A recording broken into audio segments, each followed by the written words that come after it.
till after each debate, and they change them. So it's a moving target that all of this field is hated.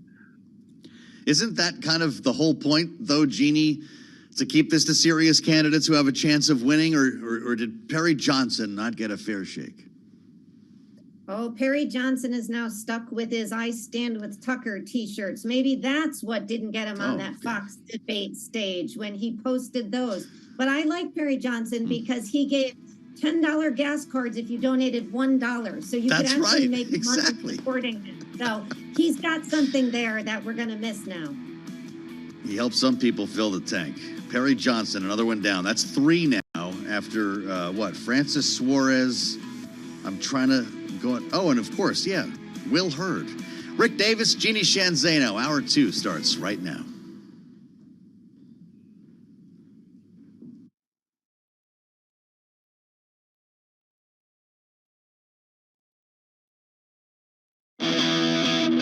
Now, from our nation's capital, this is Bloomberg Sound On.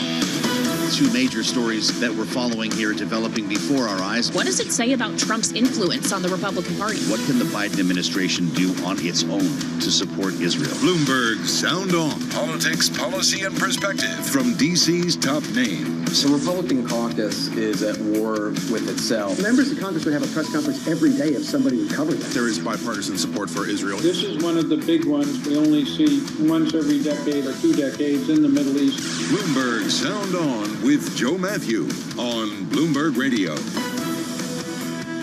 9 candidates, Republicans, will make their closing arguments tonight.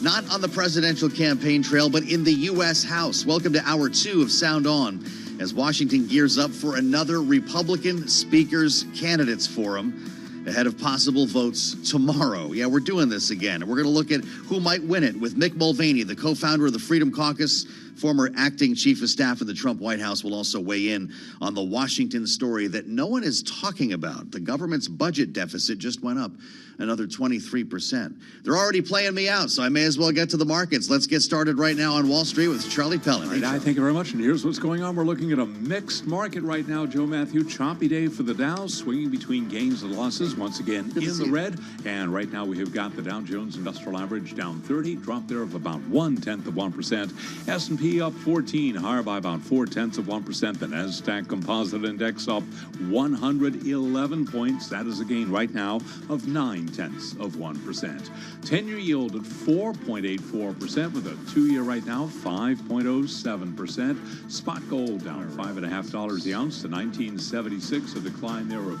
0.3%, while West Texas Intermediate crude is down 2.6%, $85.78 right now for a barrel of WTI. Delta CEO Ed Bastian says he sees the U.S. dodging a recession. He has got his pulse on the economy with a close watch on consumer and business spending, and he was interviewed this morning on Bloomberg Radio. As far as I'm concerned, I think we're going to have a good landing with respect to the confluence of financial variables we're talking about. We have a consumer in our country that is reasonably in good shape, particularly as you get to the upper end of the income strata. And you can hear more of that conversation with Ed Bastian on the Talks podcast. You can download it wherever you get your podcasts. Odeon capital analyst Dick Beauvais has cut his rating on Morgan Stanley to a hold from a buy, saying the bank is rudderless with no one to lead it into the company's next chapter. And those are some of the top business stories that we've got for you at this hour. That is, in fact, a Bloomberg Business Flash. I'm Charlie Pellet. Charlie Pellet, many thanks. As always, welcome to Hour 2 of Bloomberg Sound On. I'm Joe Matthew in Washington, where, somebody said Groundhog Day. I think that was Rick. I mean, this is getting to be ridiculous. We are in the same place now we were on Friday. There are just more members looking for the gavel. 9, as we told you. And we're joined in studio here ahead of our conversation with Mick Mulvaney by Jack Fitzpatrick. Bloomberg government eats and breathes this stuff. You're supposed to be reporting on the budgeting process, of course, appropriations, but we can't do that because we can't do anything until this is solved. It's interesting, though, with your experience covering Capitol Hill, you know all 9 of these members. Tom Emmer seems to be the closest thing to a front runner. If you're the majority whip and you can't close this deal, can anyone? Well, they've been having trouble counting votes lately, true? even before Emmer was running for speaker. So there are plenty of difficulties. Also, you could say the same thing about Steve Scalise, right? But yes, the point is, these are the guys with the phone numbers and the relationships. Yeah. So if they can't do it, who can? It's an almost impossible task, especially for anybody with that much of a record. So Scalise was too establishment, evidently. Jim Jordan made too many enemies. They are looking for a fresh face, but it's very difficult to get a fresh face with the relationships to build upon, with the established ability to count votes. Emmer's also a big X factor. I don't know if he's a favorite or what, because you have to decide, well, former President Trump has to decide exactly what their relationship is, if he's going to help him or hurt him. Yeah. If Emmer is seen as the next face of the establishment, that's not a good thing for him. So he really could swing either way, but he's a very big name, clearly. What do you make of this effort by his office to kind of show him as a Trump guy? He's even got a framed photo of him in the office, but he voted to certify the election, and that's a mortal sin, right? I think we're in the process of defining what is the mortal sin. What defines your relationship to Trump? Okay. Is it the vote on the 2020 certification? Yeah. Is it other policy issues? Emmer was not somebody who was impossible to work with among Republicans in Congress, but Trump needs to decide which slights are deal breakers to him. And yeah, I mean, Emmer is not quite as closely tied to Trump as somebody like Byron Donalds, but Trump has to define what kills a relationship, what burns that bridge. Didn't we learn last week that it doesn't matter, or Jim Jordan would be speaker? Right? Trump endorsed him, supposedly worked for him. He lost. The Trump endorsement is not everything. And as we learned with Jordan, you could be the closest to Trump, you could be Trump's favorite, but that does not necessarily ingratiate you with members of the Armed Services Committee, the Appropriations Committee, swing district members. So you need to have a very, very wide reach. There's not one single kingmaker who picks somebody here. All right, I have to, whenever you come and ask you one super wonky question. Because you're Jack and you can answer it. I love it. Spending bill's supposed to originate in the House. Looks like the Senate is actually going to do this when it comes to this $100 billion plus supplemental budget request the president has. We've talked about it a lot on this broadcast. It includes a bunch of stuff, including Israel and Ukraine.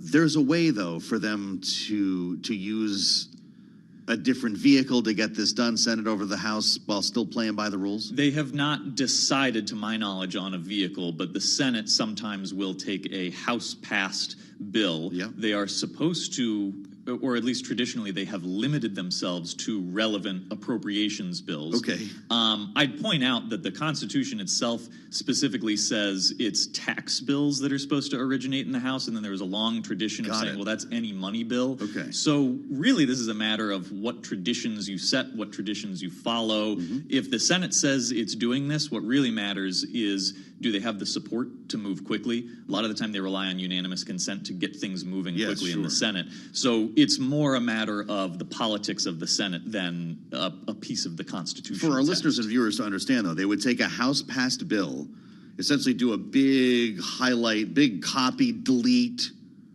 put in their own language, pass it, send it back. Yeah, the tradition is it's an HR something. Okay. House Bill 1, 2, 100, whatever. Mm-hmm. That is a matter of the Constitution and also tradition. And, is there a point of order raised by somebody in the Senate that they have to work through? But yes, it is not that unusual for the Senate. It's unusual, but it's not unheard of for the Senate to say, you know what, we're actually going to act quickly now. We're going to take the lead. That really is more a matter of, right now, there are a lot of senators who say the House isn't able to do anything. Mm-hmm. They want to take control. There are a number of Republican senators who do want Ukraine funding to be attached in this next big spending bill. It's the politics that drive it. And if they decide, you know what, we can find something and copy and paste our bill into that House-passed bill, that is in line with tradition, basically. Great stuff. I love it. Good to see you, Jack Fitzpatrick. As always, we'd probably get fired if we had this conversation anywhere other than Bloomberg, which I love. We put our wonky hats on whenever Jack comes to join us here in the studio. Mick Mulvaney must have a wonk hat hidden somewhere obviously, based on his resume, he knows all about it. It's good to see you, sir. Back with us here on Bloomberg. He helped to found the Freedom Caucus. He also helped to run the Trump White House as acting chief of staff, and he carried a lot of other business cards while he was at it. But Mick knows the players we're talking about here. 9 more up to bat tonight here. Mick, I'm not even sure where to start with you. My goodness, you must look forward to these conversations on Mondays. What are they going to ask me to predict now? The fact is, it seems to be getting more complicated, isn't it? I do look forward to these conversations because you never know what you're going to get. Is it more complicated? Right. Yeah, because your introduction is not entirely right. I don't know all these guys. And that by itself should tell you something. Okay, there's a couple folks who, I know of them, but I didn't spend any time with them because a lot of them didn't get there to 2017, 2019, or I think in the case of Byron Donalds might have been sworn in 2021. So these are brand new people vying to be Speaker of the House. Doesn't mean you can't do a good job. I think it makes it harder. But what it does mean is that you're really an unknown quantity. Look, the simple fact there's 9 people running means that there is no perceived front runner. I like Tom Emmer. I think Tom Emmer may be a great speaker. He's certainly a member of leadership, but if his entry into the race cleared the field, it didn't, which means that not everybody sees him as the front runner. Yeah, I guess we're going to do a candidates forum here with all 9. They get a couple of minutes to speak to the room. Mick, this is not a very friendly crowd, though, right? We heard stories last week of people yelling, F words being thrown around. People getting pretty feisty at 1100 Longworth. What's going to happen when the doors close? Yeah, no, that's the Matt Gaetz thing. I don't think it's not broad yet. It's broader than it should be. Don't get me wrong. But a lot of the stories you heard, and some of it came from McCarthy, about how, a lot of folks want to shout at Matt Gaetz. I think that's probably fair. It's not just Matt, but that's sort of emblematic of that particular subgroup of the caucus. My question is this. And when we talk about Matt Gaetz, we're really talking about the 7 or 8 people that voted against McCarthy. Can anybody that they support get elected? That's my question. Because if I'm Don Bacon, and I know Don is a really good guy, and if I'm Don Bacon, and my objection is that I don't want to reward Matt Gaetz for taking out Kevin McCarthy, am I going to vote for anybody that Matt Gaetz is okay with? This was what hurt Jim Jordan. And conversely, does anybody that Matt Gaetz and his group doesn't like have the ability to get the votes because they seem to want to vote as a block? So it's a really bizarre kind of dynamic where I'm not sure they got 217 for anybody right now. In fact, I don't know if I told you this or not. I lose track of what I told the stories to. I talked to Mark Amadei, one of the funniest members of Congress. He's from Nevada, and I talked to him last week. He said, Mick, we don't have 217 votes for Jesus, Mary, and Joseph put together. So it's going to be an interesting. So good luck, Tom Emmer. Yeah, good luck this afternoon, boys. Have a great time. Yeah, Libby Cantrell writes effectively in her latest note to clients that I've been referring to a bit today, Mick. Is the longer the House is without a speaker, the more the House becomes the price taker, not the price setter. Talking about whatever the Senate might be about to send over in terms of a supplemental budget request that we know is going to top $100 billion. Do you agree with this general conventional wisdom? The longer this goes, the more likely it is that's going to pass. Yeah, and and I think, by the way, I hadn't thought of it in that terms, but that is the exact right way to look at it. If you're markets, what do you think? You're wondering what's going to pass? Exactly what the president asks. That's it. Whatever, 110, 210, pick a number. 1.4 trillion. It doesn't make any difference right now. It's going to pass because the Senate will pass it as is. There'll be enough Republican votes to go along with this. Keep in mind, I think the lion's share, if not the majority of the money, is actually Ukraine money, not Israel money. But it's going to pass. 60 billion, and then the House is too chaotic. And it's not that it's just chaotic, Joe. It's that when you're spending all your time talking about the speakership, it's hard to then switch gears and have substantive disagreements on policy with a bill. You lose the moral high ground when you can't get your act together. So there's going to be probably enough Democrats, Republicans who will vote with every Democrat that if it comes to the floor on the House, it'll pass. Now, that's going to be part of the discussion right tonight is the conservatives, fiscal conservatives, are going to want to know from each of the 9 contenders, how do you propose to deal with a supplemental spending bill? And how do you propose to deal with the government funding bill? That's going to be a big part of the conversation this evening. So the only answer for that room is break them up, right? You're going to say, if I'm speaker, I will vote individually on Israel, Ukraine, Taiwan, and the border. Is that not the winning answer? It's part of the winning answer, but then what happens when nothing passes? And listen, you can afford technically not to pass anything for Ukraine and Israel. It's a huge political price to pay. Don't get me wrong. And I'm not suggesting it, but the world doesn't really end in Washington, D.C. if you don't fund Ukraine and Israel, at least for a short period of time. If you don't fund the government shuts down. And you know, I've talked about how that's not nearly as big a deal in the real world as people think it is, but Washington's not the real world. They think it's the end of the world up there if the government shuts down. So, yeah, you might be able to play checkers and say, look, we're going to make sure that every appropriate bill comes to the floor individually. We're going to make sure we separate out the voting for Ukraine and for Israel. But at the end of the day, it's coming back married up from the Senate. What are you going to do then? Are you not going to do anything? You're going to shut the government down? Or are you going to take what the Senate sends you? If the government's set to shut down, we've been talking about this and you've heard the conversation, will Patrick McHenry be the one to come to the rescue? Terry Haynes at Pangea says they wrote the rules in the wake of 9/11. He could bring a bill to the floor right now if he wanted to, and this whole conversation about powers of pro tem will be quickly forgotten if we have to act immediately. Do you agree with that?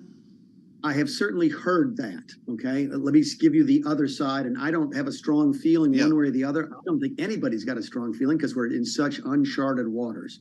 But the other side of the argument is this, and the better example is the funding bill as opposed to, say, the Ukraine and the Ukraine aid bill. So let's say the funding bill goes through under this temporary authority of Patrick McHenry. And let's say that included in there is a CR, but included is there's a policy that treats Bloomberg Corporation very poorly. Costs you guys hundreds of thousands of dollars, millions of dollars, thousands of jobs. There's a policy change. I don't know what it might be, but you can imagine the situation. Are you going to sit back and take it, or are you going to sue? And are you going to file a lawsuit saying that Congress was not properly constituted and that this law is null and void that negatively impacts me? Regardless of whether or not that's a meritorious claim in the long run, it's going to add added uncertainty to what comes out of that building, and that is not good right now. So I think everybody prefers that they not go the pro tem way because it is so murky. And while your other commentator may be absolutely right, it may take us 6 months or a year to the courts to figure out if that were the case or not. Isn't that something? Just what we need now, a court challenge. Spending time with Mick Mulvaney, I have to ask you, Mick, before you go, about the Trump effect. There's concern that he's going to, I guess, somehow work against Tom Emmer because Emmer voted to certify the election. Do you believe that? Would it even matter? Wouldn't Jim Jordan be speaker if it did? Well, Trump, it's always easier to create than it is, to destroy than it is create. And Trump is much better at making sure, telling you who's not going to be elected than he is telling you who's going to be elected. Okay, he can prevent somebody from winning in an election, but he's shown a spotty, record on getting people across the finish line. Go look at the Georgia Senate races for evidence of that. So I think he wasn't able to get the votes for Jim Jordan. That shows Trump's limitations inside the building. Keep in mind, this is a very personal vote. This is not a policy vote. This is who you want to be your leader, and people are a lot more willing to push back on Donald Trump on this than they might be on immigration or taxes. So I don't think Trump has the ability to get anybody across the finish line, but he might have the juice to prevent it from going to Mr. Emmer. Now, that being said, you asked a question of your previous guest as to how long are you on the outs with Trump. You're only on the outs with Trump as so long as you want to be. You can always get back on the island. Mick Mulvaney knows firsthand, by the way. This is Bloomberg.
markets, headlines, and breaking news 24 hours a day at Bloomberg.com, on Bloomberg Television, and the Bloomberg Business app. This is a Bloomberg Business Flash.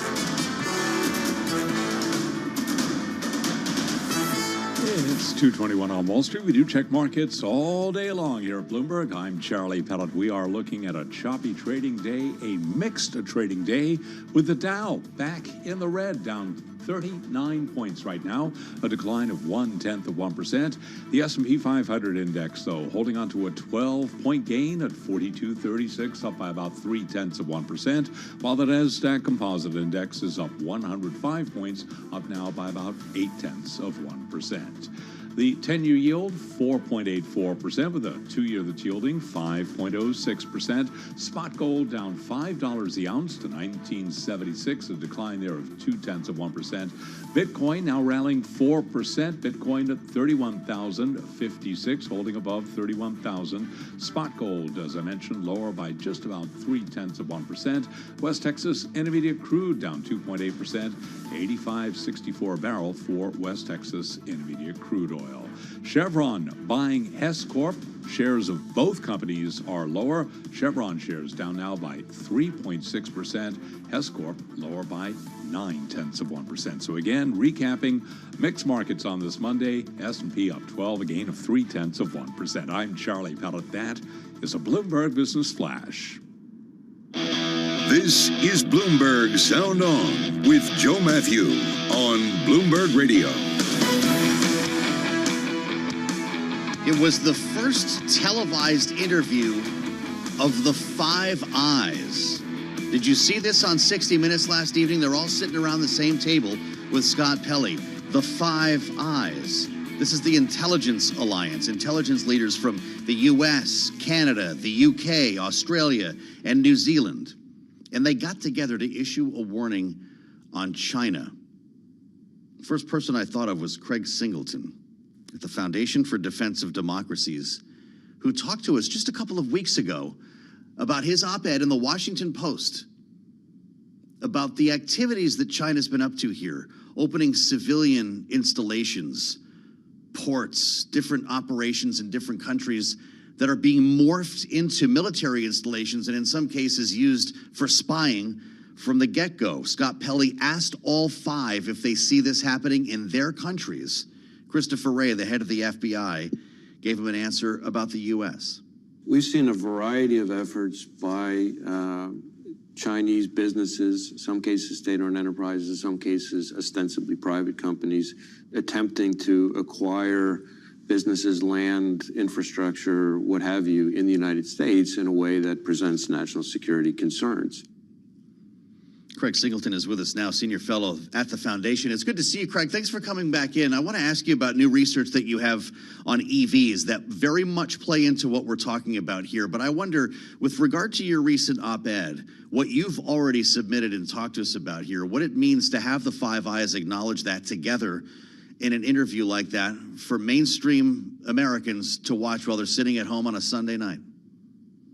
Thanks, Joe. I mean, I think the big takeaway for me was that the issue is so serious and so ubiquitous that these intelligence officials who spend their whole careers largely in the shadows felt the need to talk and communicate directly with the American people and with people around the world about the scope of this threat and how China is using all levers of its national power to undermine Western influence, not just the United States, but its partners around the world. And it's doing so by exploiting these legal and regulatory cleavages that exist largely from the Cold War that just haven't kept up with the new ways that our adversaries like China and Russia, even Iran, are going about trying to steal our secrets or our intellectual property.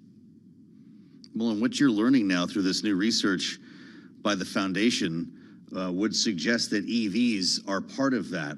Beijing's power play is the headline on your report, safeguarding U.S. national security in the electric vehicle and battery industries. Craig, talk to us about this. The U.S. is trying to catch up with China, but our lack of progress here, I guess, with relation to Beijing, is becoming a national security issue. Considering the goals that the Biden administration has put out for EV adoption, how does this play against the U.S. in your view? Absolutely. I mean, just as Huawei sought control in the telecommunications sector, a Chinese company called CATL or CATL is strategically positioning itself to dominate our electric future. And it's a playbook we have seen before. And in the case of CATL, this is a company with deep ties to the Chinese Communist Party. The alarm bells are really already ringing. Today, CATL and another Chinese battery behemoth called BYD, they dominate the global EV market. CATL, which is linked to forced labor, produces 1 in 3 global EV batteries. BYD is set to overtake Tesla here soon as the largest producer of EVs in the world.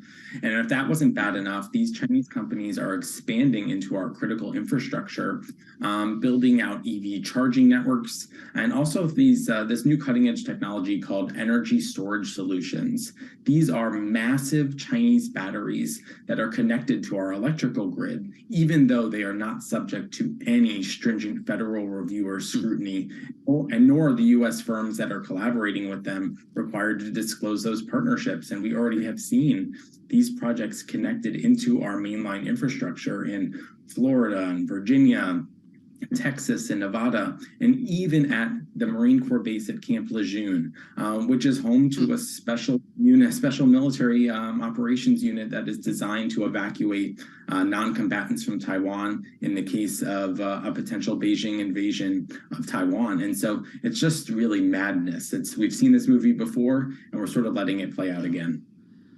Well, this is incredible. So you're talking about a lot more than an economic advantage here, Craig. This could, in fact, be a cyber threat and a threat on a national defense level that most people don't think about when we're talking EVs. Totally. I mean, behind the allure of EVs and green energy lies this potential Trojan horse, right? It's unvetted Chinese technology. It's highly vulnerable to cyber attacks, and it could even result in potential sabotage against our electrical grid. And just like with Huawei, all of these risks are just immediate and undeniable. So numerous studies show that internet-connected EV batteries and chargers have the same sort of cybersecurity weaknesses that we see with large-scale data breaches. You can even maliciously deploy malware onto your EV during charging and then monitor that EV user and even turn off their vehicle for months or even years after that initial infection. And those Chinese battery systems I mentioned are hardly safer. The potential malware could bring down entire electrical grids, studies show. And the reality is that we are already sort of deploying these systems across critical infrastructure without properly vetting them and without really thinking through some of the negative sort of ramifications here. It's pretty remarkable how much time we spend on TikTok, for instance, Craig, but not this. I'll point you to something that Donald Trump said. I never thought I'd be pointing Craig Singleton to Donald Trump, but he made a video post on Truth Social talking about the UAW contract negotiations, the auto workers strike. And he had a message for the workers in his own special way of speaking that gets a bit to what we're talking about here, remembering that one of the real sticking points in the UAW negotiations actually comes down to EVs, the government's policy, and the way these car companies are handling them. Here he is. You should not pay your dues because they're selling you to hell. You're going to be going to hell. You're not going to have any jobs. All those cars are going to be made in China, every one of them. You can forget it, Michigan. You can forget it, South Carolina, you can forget it, everybody. All of those cars are going to be made in China. Is there an element of truth to that, Craig, that our lack of progress in catching up with China will mean that many of these are in fact made in China, the cars and the batteries?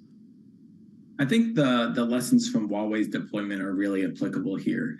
Back then, mostly GOP-led states deployed Huawei gear as a means to address rural connectivity on the cheap. Huawei's products were the cheapest, they were ready to deploy.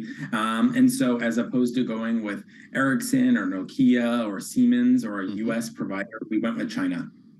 there are many sort of analogous examples with the EV battle, where the Chinese many years ago, going back to 2015, said in their strategic planning documents that if we control the EV and battery markets, we'll have leverage over the United States, and it'll help us become an economic superpower. And I think now we're starting to see that play out, where once again the West was behind, and the Chinese central planners in this case were sort of ahead of themselves here. The question is whether we want to rush into this green revolution and sort of embrace these untested Chinese technologies, or whether it's time to strategically hit pause and say, if we're going to deploy these things, can we do it safely? If not, what are some potential alternatives, whether they're Korean, whether they're American made, whether they're Japanese, that we can have confidence in, that we're not sort of sacrificing our future national security for these short-term energy goals. Well, this is important. I've got less than a minute left, Craig.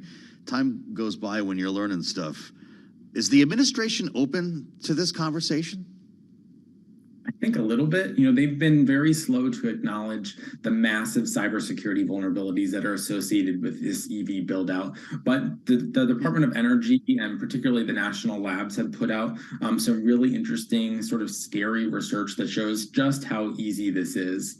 The question that we haven't sort of grappled with here is, do you have to hit pause on some of these current systems and deployments to assess their safety and security before you proceed? And here, I think the administration has been slowly sort of dragging its feet while staying very wedded to its broader EV goals. The question is, do we have an actual intelligence and technical assessment of this infrastructure, the cybersecurity vulnerabilities, and whether China can exploit them? The answer is no. Yeah. This is an area where policymakers can really start to, I think, like make some serious moves, and real fast.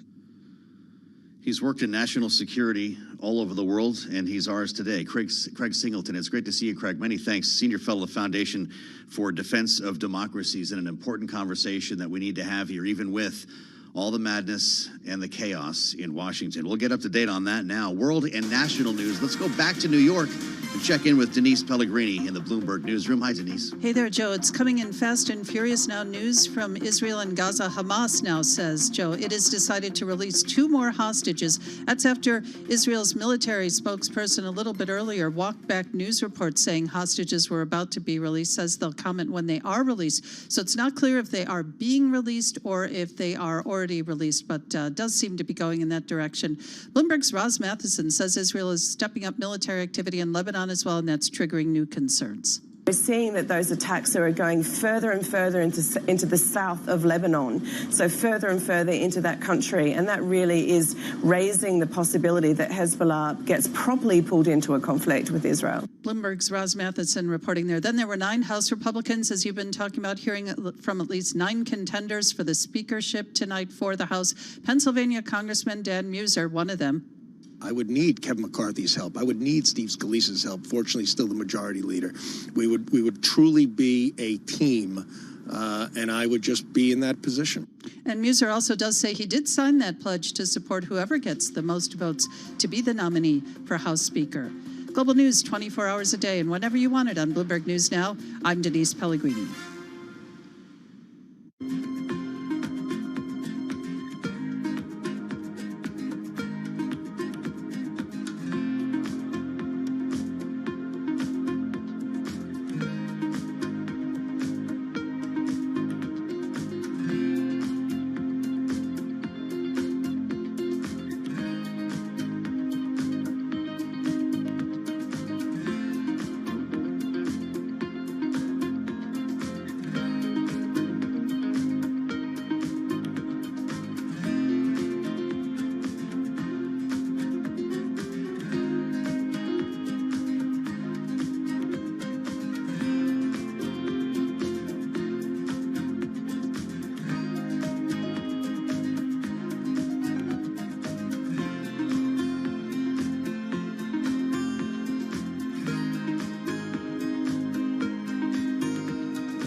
markets, headlines, and breaking news 24 hours a day at Bloomberg.com, on Bloomberg Television, and the Bloomberg Business app. This is a Bloomberg Business Flash.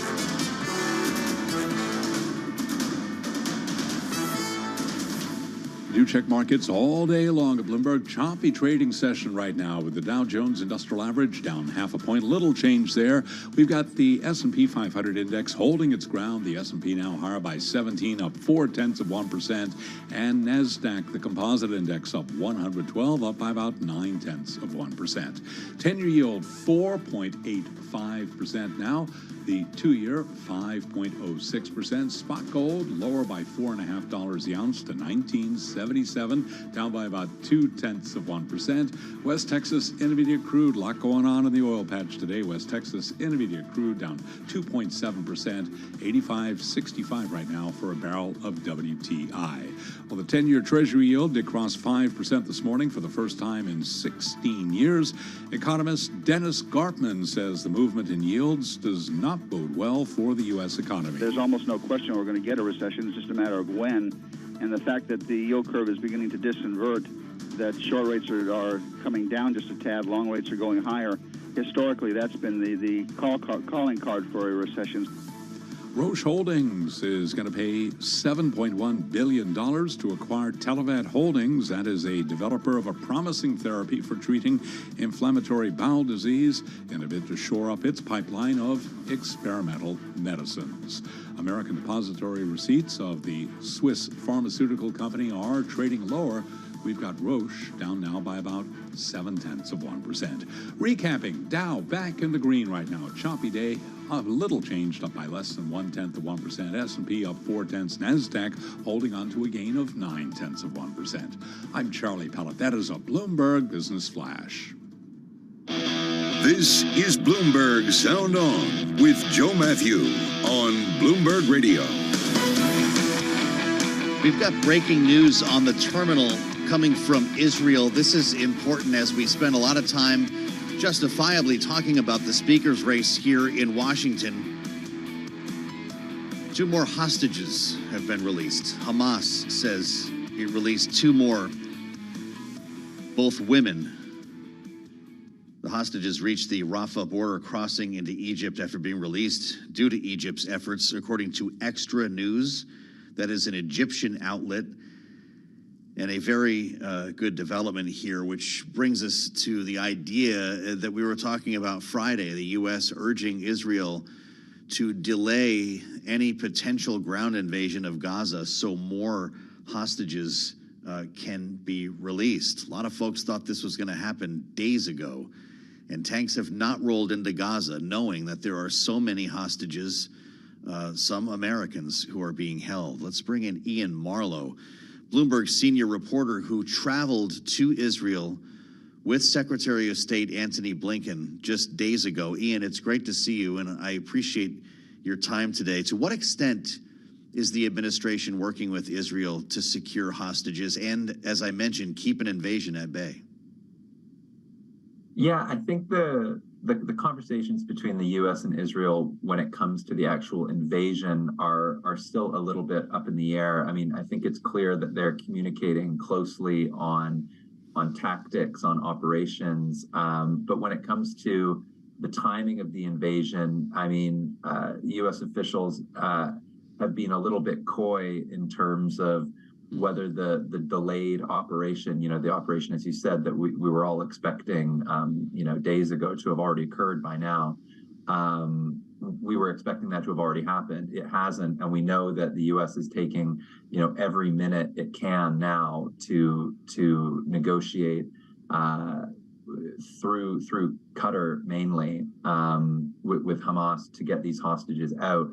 The sort of the breaking news that the two additional hostages have come out is sort of testament to that effort. And I think our Israel bureau for Bloomberg has also been reporting that Israel is taking these concerns sort of in stride as it continues, and as the debate within Israel itself continues about what exactly to do in Gaza, when to invade, what the invasion might look like, whether it's more of an incursion or sort of a tactical advance and retreat. You know, I think that's all still playing out, but we do know that the U.S. has been intensely focused on the hostages over the last few days, and I think the impression was from the very beginning that once a ground invasion actually happened, I mean, obviously everything is up in the air at that point when it comes to hostages, because you know, it could be at that point you don't know whether you'll get any out, really. Well, maybe we'll put the word invasion aside for a moment. Does a ground operation of any sort seem inevitable at this point, Ian? I mean, I think so. I mean, I think in the sense that the Israelis and the U.S. have been very sort of public about the desire and the need to do something different, not to go back to the, you know, the quote unquote status quo of having Hamas, you know, sort of effectively operate the Gaza Strip right next to Israel. I think everyone has been saying that will require some kind of ground operation, whether that's a full-scale, you know, invasion or whether it's something else. I mean, everyone has talked about these, you know, extensive tunnel networks beneath Gaza. There is obviously a sense that that's potentially where some of the hostages are being held. All of that necessitates a pretty grueling sort of ground urban warfare, and so no one is sort of excited about that prospect. But I think everyone, tactically at least, has been under the impression that something like that is inevitable and that you can't just use airstrikes, you know, especially when it comes to some of these tunnel networks. We're surging, apparently, more resources, military resources, into the area. Ian, John Kirby was speaking a short time ago about this, and Lloyd Austin was as well over the weekend, including steering the Eisenhower strike group, the USS Eisenhower, an aircraft carrier, toward the Middle East, while the Ford strike group sits in the Eastern Mediterranean. There have been a lot of questions about endgame, just like we hear about the war in Ukraine. And Lindsey Graham, Senator, was in Israel over the weekend talking about this, what winning might actually look like. Ian, here's what he said. I'd love to have you respond. Here's Lindsey Graham. What is winning? For the terrorist organization to be destroyed, for the people of Israel to have a sense of peace they've lost, for the Palestinian people to have hope they don't have, and for the Arabs and the Israelis to end a conflict that would make the world better. That's quite a list, Ian Marlowe. I can't imagine that it's achievable, at least in the near term. The list that he just rolled out, folks have been trying to achieve for centuries, or at least in the case of Israel as we know it, for decades. Yeah, I mean, I think everyone who saw the outbreak of violence starting on October 7th with the Hamas attack, and then the sort of escalating airstrikes and talk of a ground invasion. I mean, it's hard to remember that before this, everyone was talking about normalization efforts between, you know, that the U.S. was leading on getting Israel to, you know, normalize diplomatic ties with Saudi Arabia and other countries in the Arab world. I mean, a lot of that has fallen by the wayside, and I think as part of that, I think the you know, obviously the two-state solution for the Palestinians was always a long-term game and a very difficult one. Obviously, that also seems a little bit on the back burner when it comes to what Israel is looking at, what the U.S. is supporting. I think everyone right now is you know, in the early days when we were on this trip with Blinken, I mean, we were all asking, you know, what is that end game? You know, does Israel have a long-term plan for Gaza? We know they don't necessarily want to occupy the Gaza Strip, but amid all these concerns about, you know, Palestinians being forced out of their land, you know, potentially across the Rafah crossing into Egypt or some other sort of situation, you know, and the U.S. officials were always saying, look, this is, you know, think back to 9/11. think back to, what it was like to have an attack on this scale on the homeland, and think about where you go from there. I mean, obviously the U.S. It certainly brings it home. Ian, I wish we had more time with you. Ian Marlowe, Bloomberg senior reporter, just back from his trip to Israel. I'm Joe Matthew. This is Bloomberg.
Your company news headlines on Bloomberg Radio.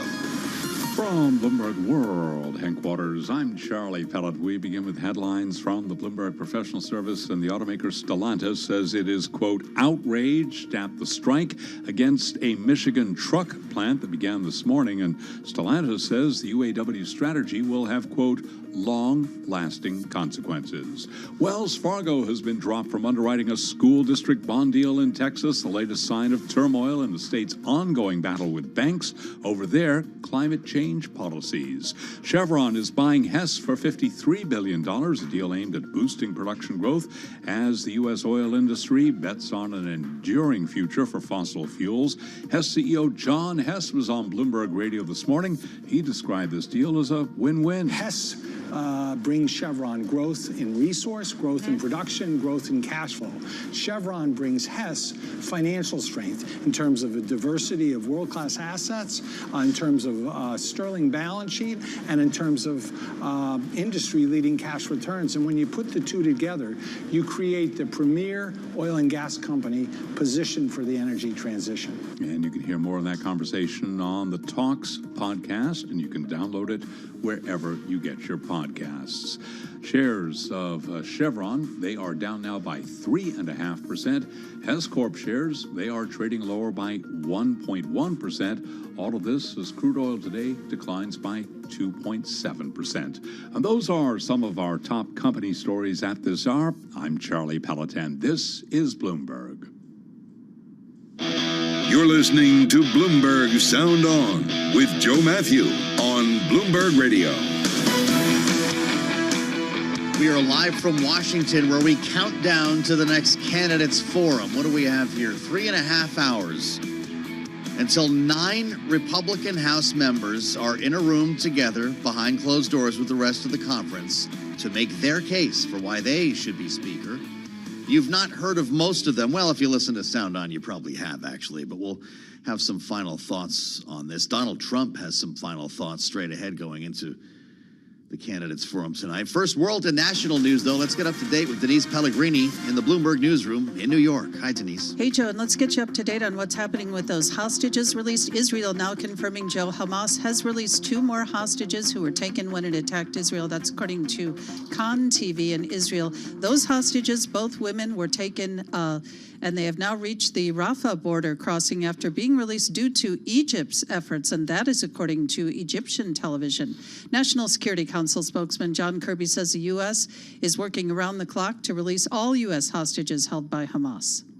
It is literally an hour-by-hour effort here at the White House and at the State Department to find out where these folks are and to try to make the effort to get them out and get them back.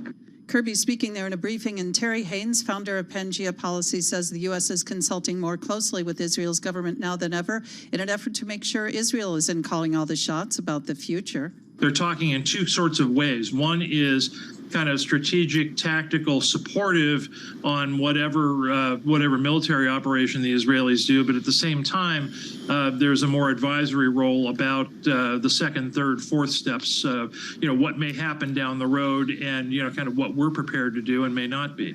And Haynes with us there on Bloomberg Surveillance Podcast. We're also getting word now Google is disabling live traffic conditions in Israel and in the Gaza Strip for its Maps and Waze apps. That's at the request of Israel's military ahead of a potential ground invasion into Gaza. And UN General Assembly will meet over Israel-Hamas war on Thursday. Turkey's Erdogan backs Sweden NATO membership after a long delay. The president of Turkey asking his country's parliament to ratify Sweden's application to join NATO after almost a year and a half of waiting. And President Biden has selected John Donnenberg, chief of staff to Senator Elizabeth Warren of Massachusetts, as the next deputy director of the National Economic Council. This is the latest indication the White House plans to forcefully pursue progressive financial regulations. Global news 24 hours a day, and whenever you want it on Bloomberg News Now. I'm Denise Pellegrini, and this is Bloomberg, Joe. Hey, Denise, thank you. A lot of questions over the past couple hours here on Sound On about the role that Donald Trump may or may not play in the speaker's fight. We know that he's not a fan of Tom Emmer, seen as the front runner in this case, the majority whip. He's got a couple phone numbers. He could make some calls, trade in a few favors. But Donald Trump today, on the stump in New Hampshire, says even Jesus may not be able to get this done. In the House, in the Hill, in the chaos, what is your message to Well, I think it's going to get solved, and when it does, it'll be a beautiful thing, and it'll teach a lot of people about democracy. That happened once before. It's very tough with the 4 votes, with the 4-vote spread, but something's going to happen. It'll be positive. It'll end up working well. I'm staying above it. I have to right now, but I've spoken to just about all the candidates, and quite a few of them, and they're terrific people. That 4 threshold is very tough. It's a very tough thing, no matter who it is. I said there's only one person that can do it all the way. You know who that is? Jesus Christ. Jesus came down and said, I want to be Speaker. He would do it. Other than that, I haven't seen anybody that can guarantee it. But at some point, I think we're going to have somebody pretty soon. All right, so there is only one man, Donald Trump says. Jesus. His former acting chief of staff, though, Mick Mulvaney, earlier on the broadcast, says no. Not even Jesus, Mary and Joseph together. I talked to Mark Amadei, one of the funniest members of Congress. He's from Nevada, and I talked to him last week. He said, Mick, we don't have 217 votes for Jesus, Mary, and Joseph put together. So it's going to be an interesting. So good luck, Tom Emmer. Yeah, good luck this afternoon, boys. Have a great time. Yeah, good luck, and we'll check back tomorrow for the latest on the speakers race. I'm Joe Matthew in Washington. Bloomberg Business Week starts right now.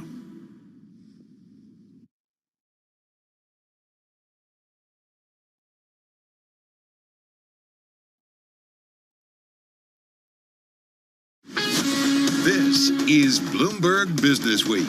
Insight from the reporters and editors who bring you America's most trusted business magazine. Plus, global business, finance, and tech news as it happens. Bloomberg Business Week with Carol Masser and Tim Stenevec on Bloomberg Radio. And a very good afternoon, everybody. Live from the Bloomberg Interactive Broker Studio. We are streaming on YouTube and Bloomberg Originals. It is Monday. Already feels like Friday, but nope, it's Monday, everybody. It's one of those days. I mean, at least we're seeing activity, right, when it comes to some deal making happening, Carol. A little bit of, yeah, deal making and volatility once again in the markets. I thought it was going to be a very different market day. Well, when you opened up, the Bloomberg app this morning, or you were at your desk and you looked at WEI, World Equity Indexes, it was lower. And it was moving significantly lower, down more than 0.7%. And now, Carol, we're up 0.4% on the S&P 500. I was still sitting at home in my chair having my coffee and scritching the puppies. And I was like, what? 5% on the 10-year? This is going to be a wacky kind Your of mornings day. sound nice. Yeah, they are. Okay. And then it's like, what? Then it gets a little busy. All right, we're going to talk a lot about that 5%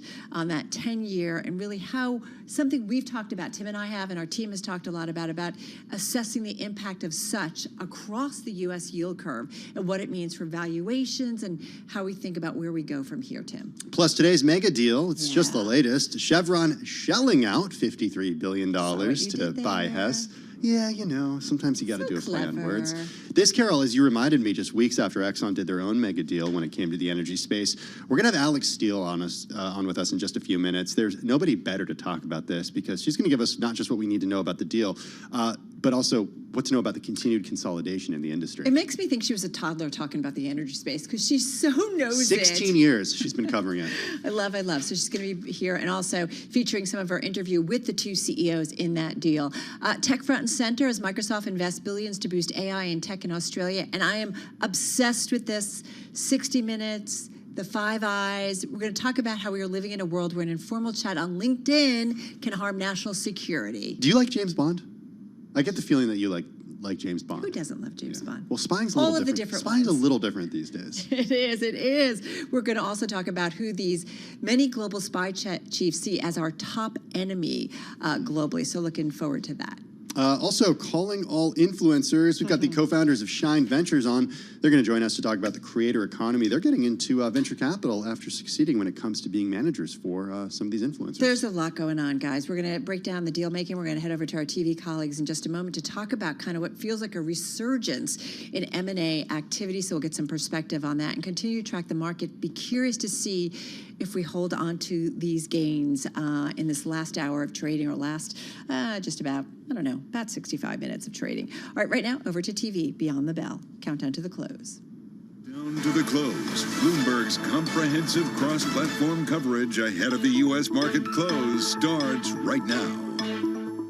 This is the countdown to the close. Romaine Bostic alongside Katie Greifeld. We're joined right now by our colleagues Carol Masser and Tim Stenevec. Welcome to our audiences across Bloomberg TV, Radio, Originals, and our partnership with YouTube. Carol's smiling. We got New Jersey in the house. We got Brooklyn in the house. We're all Tim in blue, represented. too. Shy in the house. Yeah, we're all, well, not me. But anyway, Carol, yes. I thought of you this morning because all the talk was about this Chevron Hess deal. Yeah. And all about, that oil off of Guyana that they're trying to get. But I think the real impetus for this deal was so that Chevron could get his hands on those little toy trucks that I'm sure you must have had as a child. Because I feel like you can be in New York, New Jersey in a certain generation and not have had one of these trucks, right? Hey, if you're in New Jersey, you're a trucker. What can I tell you?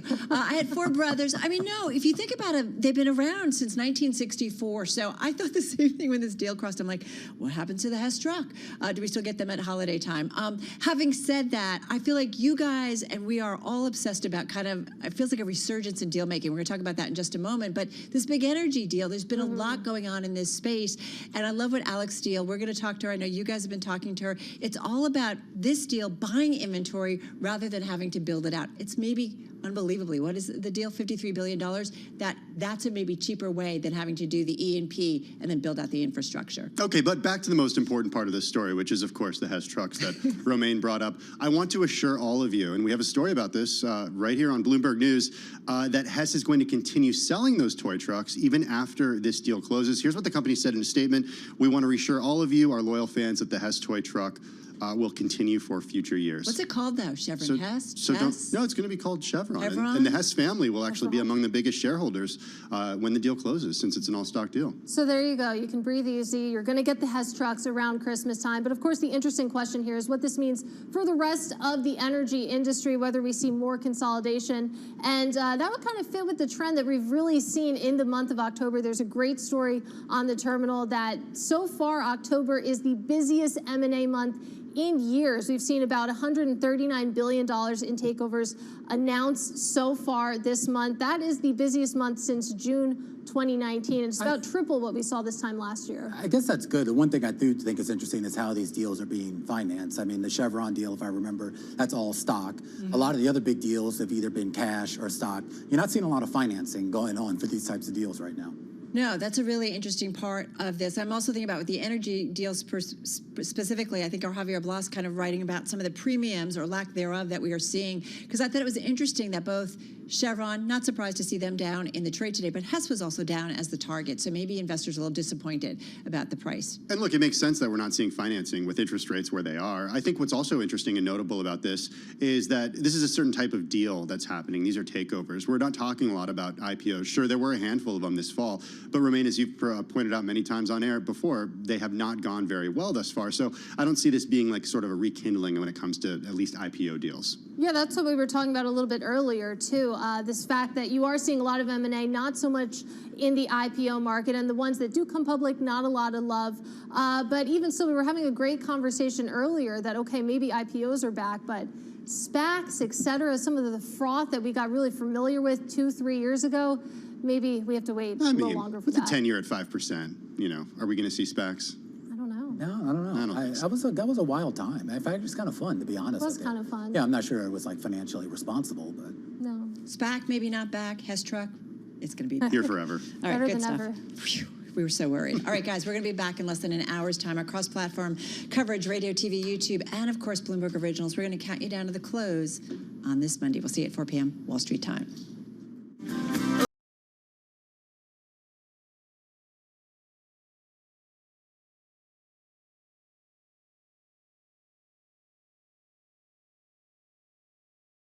Brennan, a man after my own heart. Tim, you move on to the bonus round.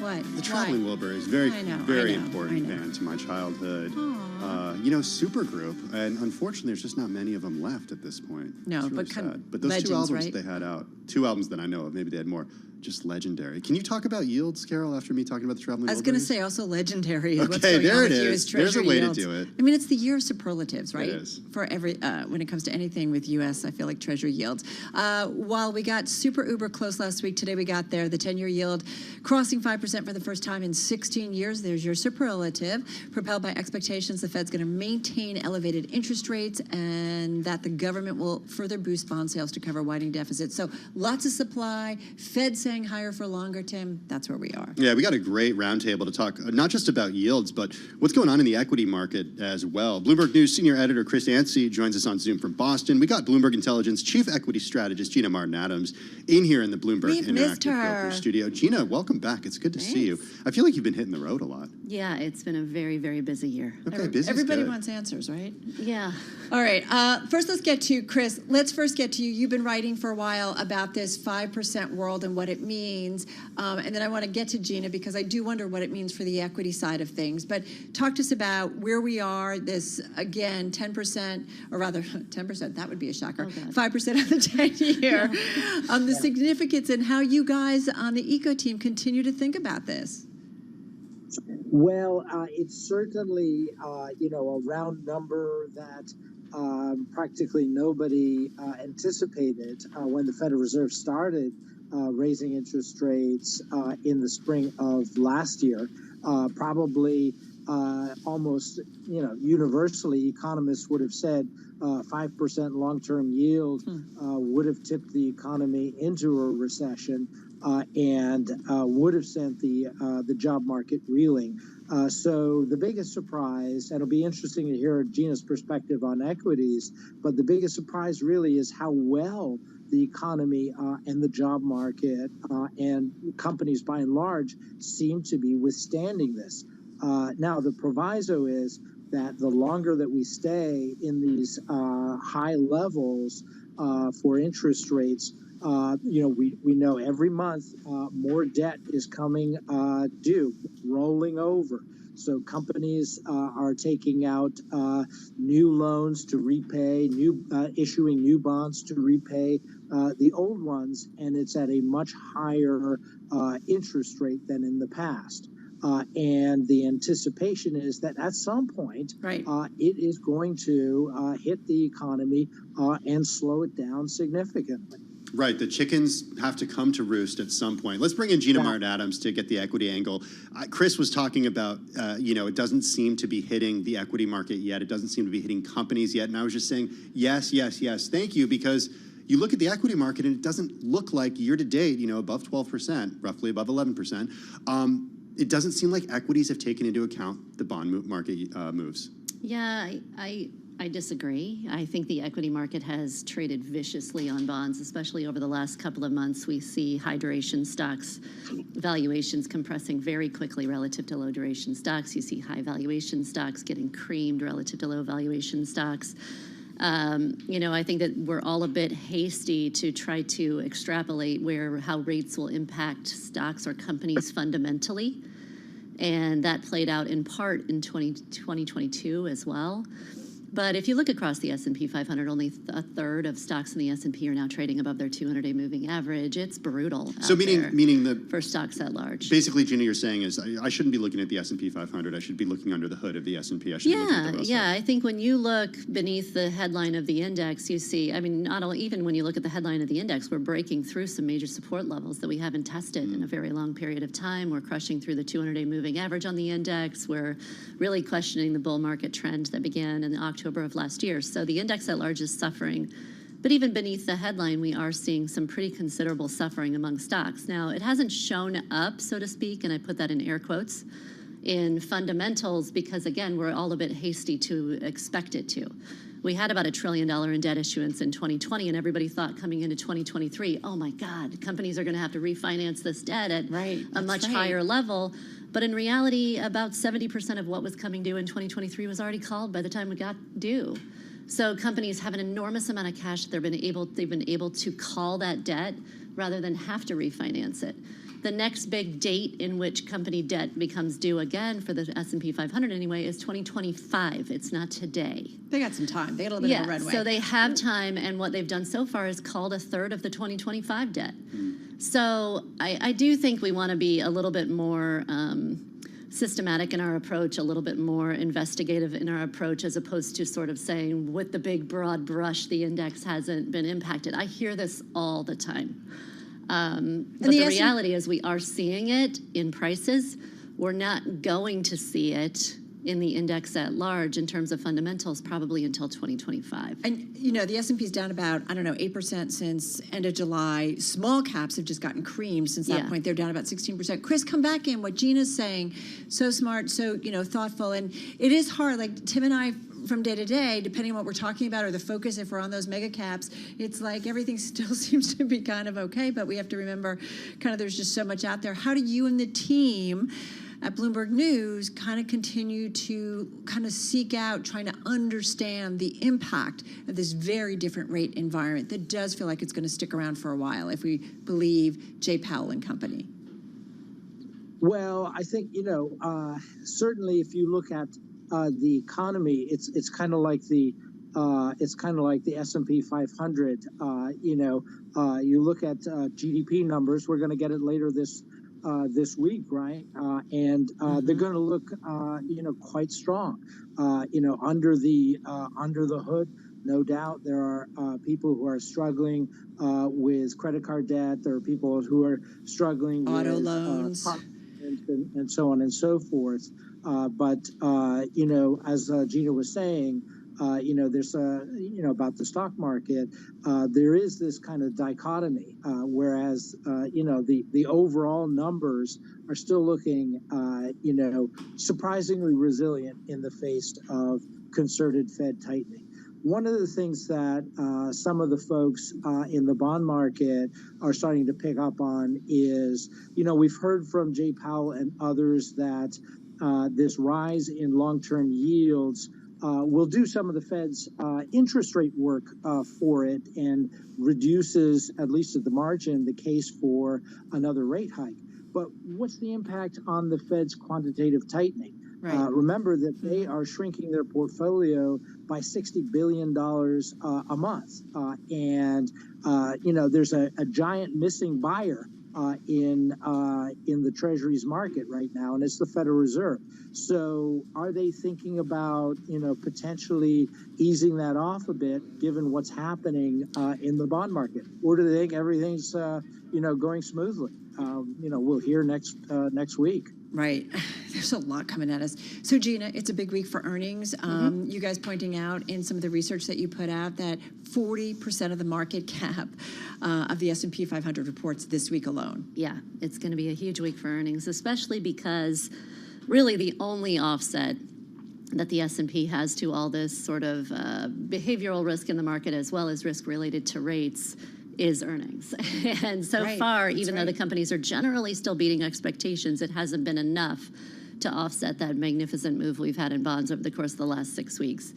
Nonetheless, if we do get reasonable earnings, which we should, we're on pace for about 75% of companies to beat expectations. We think that's a reasonable expectation going into the rest of the season. We should see the index post its first quarter of earnings growth since early 2022. So the positive news is that the index is posting earnings growth, and the big elephant in the room here is not about growth slowing. It really is about inflation picking back up. That is the primary risk to stocks. It has been for 2 years now. Will inflation start to pick up and result in more operating margin pressure again? Because that's the bright spot that has emerged in 2023. Operating margins are starting to improve. And that's because inflation pressures were easing, not because we had any sort of big growth boom in 2023. Gina, what concerns you about inflation picking back up? Yeah, it's mostly oil prices. I mean, what we've seen since June is oil prices reaccelerating. We've seen headline CPI reaccelerating after persistent deceleration throughout 2022. The result of that is the producer price index may start to experience some pressure. If that's the case, then that spread between producer and consumer prices is unsustainable. And especially if the consumer is starting to turn over or weaken a little bit, companies' pricing power will really get diminished into 2024, and that's the concern here. Filled up my tank this weekend. It was like 87, almost $90. It was like a bit of a shocker. You don't even live in California, Carol. I don't live in California. I looked at my husband, I'm like, what? I thought New Jersey had cheap gas once. Not anymore. Not anymore. Listen, guys, thank you so much. Perfect setup for us on this Monday. Of course, Bloomberg Intelligence Chief Equity Strategist Gina Martin-Adams here in studio, and Bloomberg News Senior Editor. Always great to check in with you. Chris Anstey on Zoom from Boston. Tim and I just getting started on this Monday. You are listening and watching Bloomberg Business Week, and this is Bloomberg Radio.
markets, headlines, and breaking news 24 hours a day at Bloomberg.com, on Bloomberg Television, and the Bloomberg Business app. This is a Bloomberg Business Flash. It's 3:21 on Wall Street. We do check markets all day long here at Bloomberg. Stocks are trading mixed with a 109-point drop right now for the Dow Jones Industrial Average. And this update is brought to you by Glen Mead. Glen Mead offers sophisticated wealth and investment management solutions combined with the personalized service you deserve. Your wealth, your mission, your investments. Let's talk. Visit glenmead.com to learn more. NVIDIA is developing chips with ARM Holdings technology that will challenge Intel processors in PCs. This is according to Reuters. NVIDIA, whose artificial intelligence accelerator chips dominate the market, is said to be working on central processing units for PCs. The stock market has halted a 4-day slide despite a renewed bout of Treasury volatility, with investors awaiting earnings from a handful of major technology firms. S&P now trading little change, does remain higher, up by 2 points, a gain there of about 0.1%. But the Dow now down by 133 points, a decline there of 0.4%. The Nasdaq Composite Index is up 76. That is a gain of about 0.6%. 10-year yield 4.84%, with a 2-year 5.06%. Gold down $7 the ounce to $19.74, drop there of about 0.4%. And West Texas Intermediate crude down 2.6%, $85.78 a barrel for WTI. So what about the yield backdrop and what it means for portfolios? Katie Nixon is Chief Investment Officer at Northern Trust Bank. Fundamental, technical elements have driven yields beyond where they probably should be. So it does feel like a time to take on a little duration. It's also really a time to just reassess portfolios in general and recognize that at a 5% 10-year, you can really de-risk your portfolio out of equities and into fixed income, believing that yields will eventually be coming down. And you can hear more of that conversation on the Surveillance podcast. You can download it wherever you get your podcasts. Chevron shares, they are trading lower. Chevron down 3.7%. It is buying Hess Corp. Hess down 0.7%. Whole lot more coming up on that mega deal in just a moment with our Alex Steele. I'm Charlie Pellet. That is a Bloomberg Business Flash. All right, Charlie. Thank you so much. Welcome back, Charlie. Also. I know. Yeah. What do I do when I'm on holiday? I go to visit oil rigs up in the very tip of Scotland. So I was hoping you'd talk to us about that a little bit. Exactly. Well, that sets There's us a up. method to my madness, Carol Massar. There really is. You're like brilliant with this stuff. You got to follow Charlie on Instagram. That's how you know. I know. He does go and visit oil rigs, which brings us to the Chevron deal. $53 billion, all stock to buy Hess Corp. Do we need much more to say, or should we just bring in the queen of all things? Yeah, let's bring in Alex Steele. She's well known to our Bloomberg audience. Bring her in. She sounds amazing.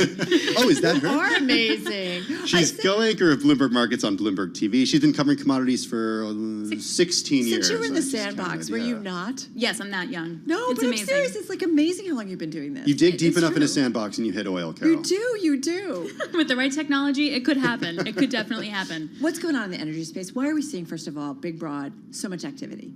So on a broad level, basically, we know that we need oil and gas for some time. We don't know what that time is. Shareholders don't want companies to spend a boatload of money producing oil either. So the good solution for some of these guys who are throwing off bazillions of free cash flow is to go buy stuff.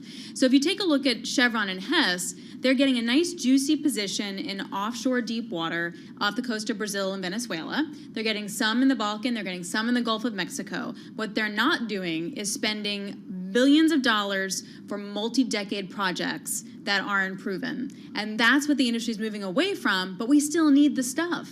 So the $53 billion that they're spending to buy this is still a better deal than spending billions on E&P and trying to figure it out. And, so that would be capital discipline in a weird way. It's a different type of capital discipline. And you take a look at, say, Gorgon, which is an enormous LNG natural gas facility in Australia that Exxon built.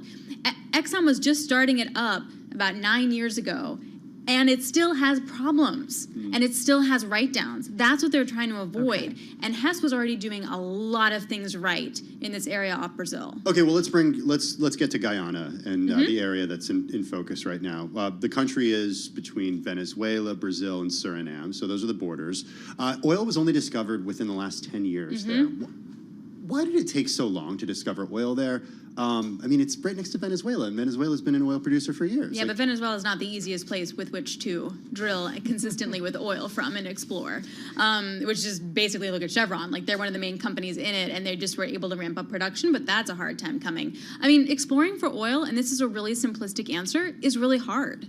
I mean, it's not an easy thing to do, and it costs a lot of money. And this is a project through Hess, Exxon, and CNOOC as well. So it takes partnerships, it takes JVs to kind of do this, and it's hard. It's very tricky, and so it takes a while. Chevron wasn't in it. I've asked Mike Wirth many times, like, do you wish you were? Do you feel like you have to get in it? And, well, now he is.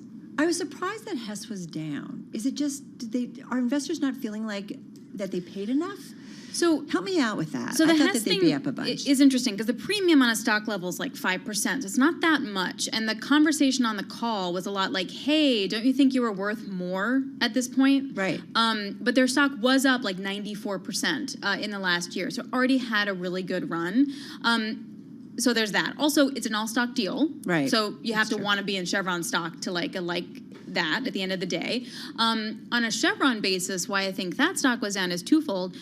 One is that it is an all-stock deal, so are you kind of saying that your stock is overvalued? I don't know. Some might say, some might not. Right. But also, you have to wonder what kind of upside Chevron can actually provide to the assets from Hess. Like in Guyana in particular, they're doing so many things right. The cost of development is so low, and they're doing so many things well. What's Chevron really going to do for that? Like when Exxon bought Pioneer, they have actual technology they've proven elsewhere that they're going to go and deliver to Pioneer as well, specifically, and that's why they did the deal. So there was a strategy, it made sense. There was a technical strategy. You guys do laterals this long, we do 4 miles, and we're going to bring those 4 miles to your wells. It's not the same for this. It's an inventory play. You talked to the two CEOs. We have a little clip of Chevron CEO Mike Wirth and Hess CEO John Hess, appropriately, John Hess, exactly. earlier on Bloomberg Markets. Let's play for everybody, and then let's talk about it. In the short term, there's a direct correlation between world oil inventories and price. World inventories are drawing at about 1 million barrels a day this quarter. As you get to next year, we think demand's going to grow maybe 1.5 million barrels a day, barring a worldwide recession. Hopefully we don't get there. I know there are all kinds of geopolitical events. We think the market's going to be tight, and the supply side of the equation is going to have to run fast to keep up with the demand side.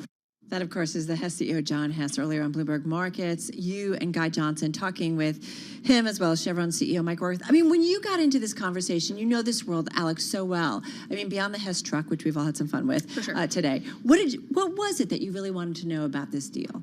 So actually, I wanted to know why now? And how it came about. And also something that's interesting is the two of them seem to like each other quite well. Like the energy you pick up from they clearly are buddies. I wasn't necessarily expecting that because there have been other mergers in the past where I might not feel the same way about those energies, and I'm like, ooh, how's that gonna go in terms of integration, etc.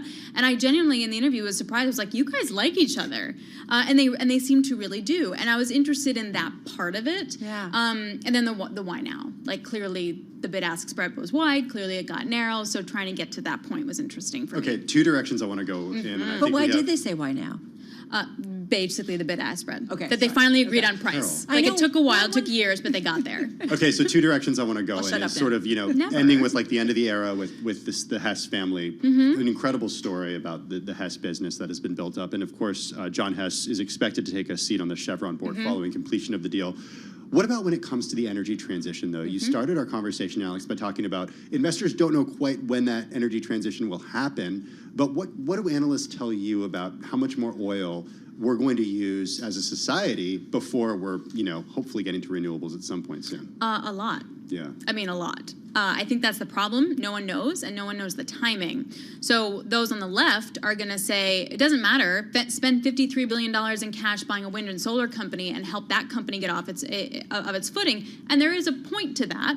Mike Wirth said the point was that actually they have invested in hydrogen. Drop in the bucket, though, when it comes to the amount of money that they're spending on Hess. However, if you'd like to go turn on your light bulb and you're not going to pay a boatload of money for your electric prices, we still need oil and natural gas. I mean, just in New York, you just moved to Park Slope, right? Yeah. The new law that you have to wind up moving to solar in the next couple of years or alternative energies, that's going to cost an enormous amount of money. And this is liberal New York. And everyone in liberal New York is really mad about it. And we no longer have a nuclear power plant to draw on, too, like we did a few years ago. So unless you want to pay up for that, we still need the other stuff. I do feel like that conversation that these CEOs are threading has become a little bit easier in the last year and a half through the Ukraine war, et cetera, and energy security, particularly as the returns of green energy stocks have been terrible because their projects aren't making the kind of money that they think. Their contracts were signed 1 billion years ago, not really, but they were signed when things were cheaper, and then now yields have gone up, and now materials have gone up, and supply chains are still crushed, and they're just not making the money, and now you're seeing write-downs, you're seeing potential withdrawal of those projects, so you're not going to meet it. The targets you're not going to meet in the short term, so you're going to need the oil, and you're going to need the gas. Yeah, there's a story I'm trying to think about, world's biggest carbon capture project, oil major quietly ditched it, Occidental Petroleum. Like, it's just interesting to see the mix between fossil fuels and then moving to alternatives. Right. So this is a great example, actually, about Gorgon, for example. Chevron, part of why they got the deal done in Australia was because they were building a carbon capture plant, and they are capturing carbon. Right. They're not capturing what they pitched that they would because there are a lot of problems with the project and the overruns, and every area you do this in can be different. Oxy's trying to do something a little bit different in that. They're trying to make it more modular, I guess. So like every carbon capture plant will be the same. They're taking parts from different companies that's proven, and then they'll just kind of like use it everywhere. She's the queen. I was like, are we done? Can we talk more? You're the queen of commodities.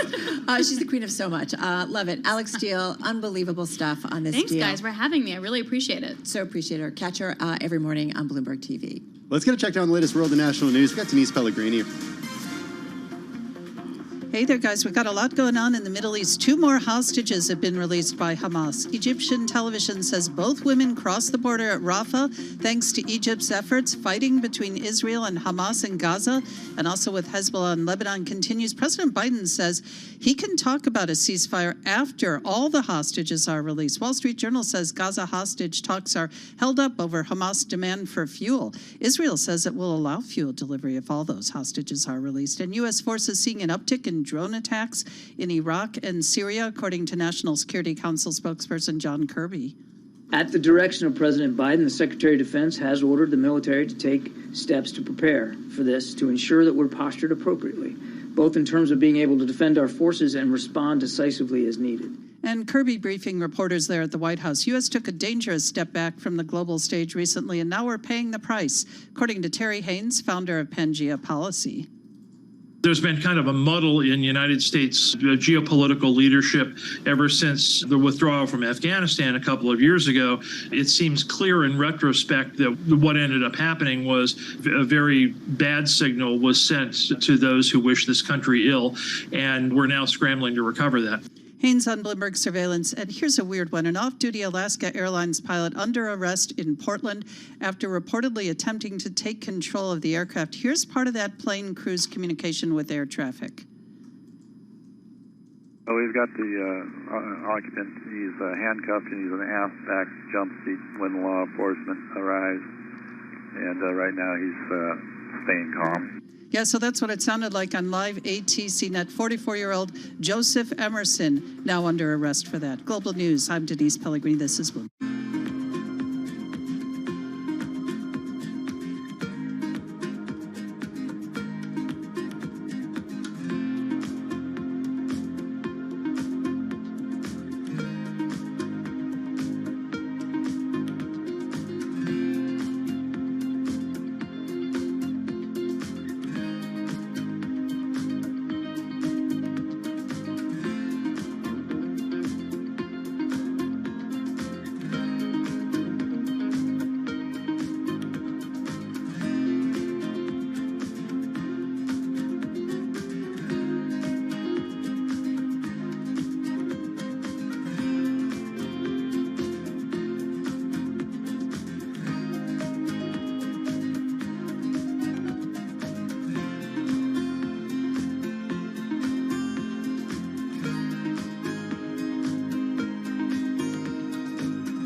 Markets,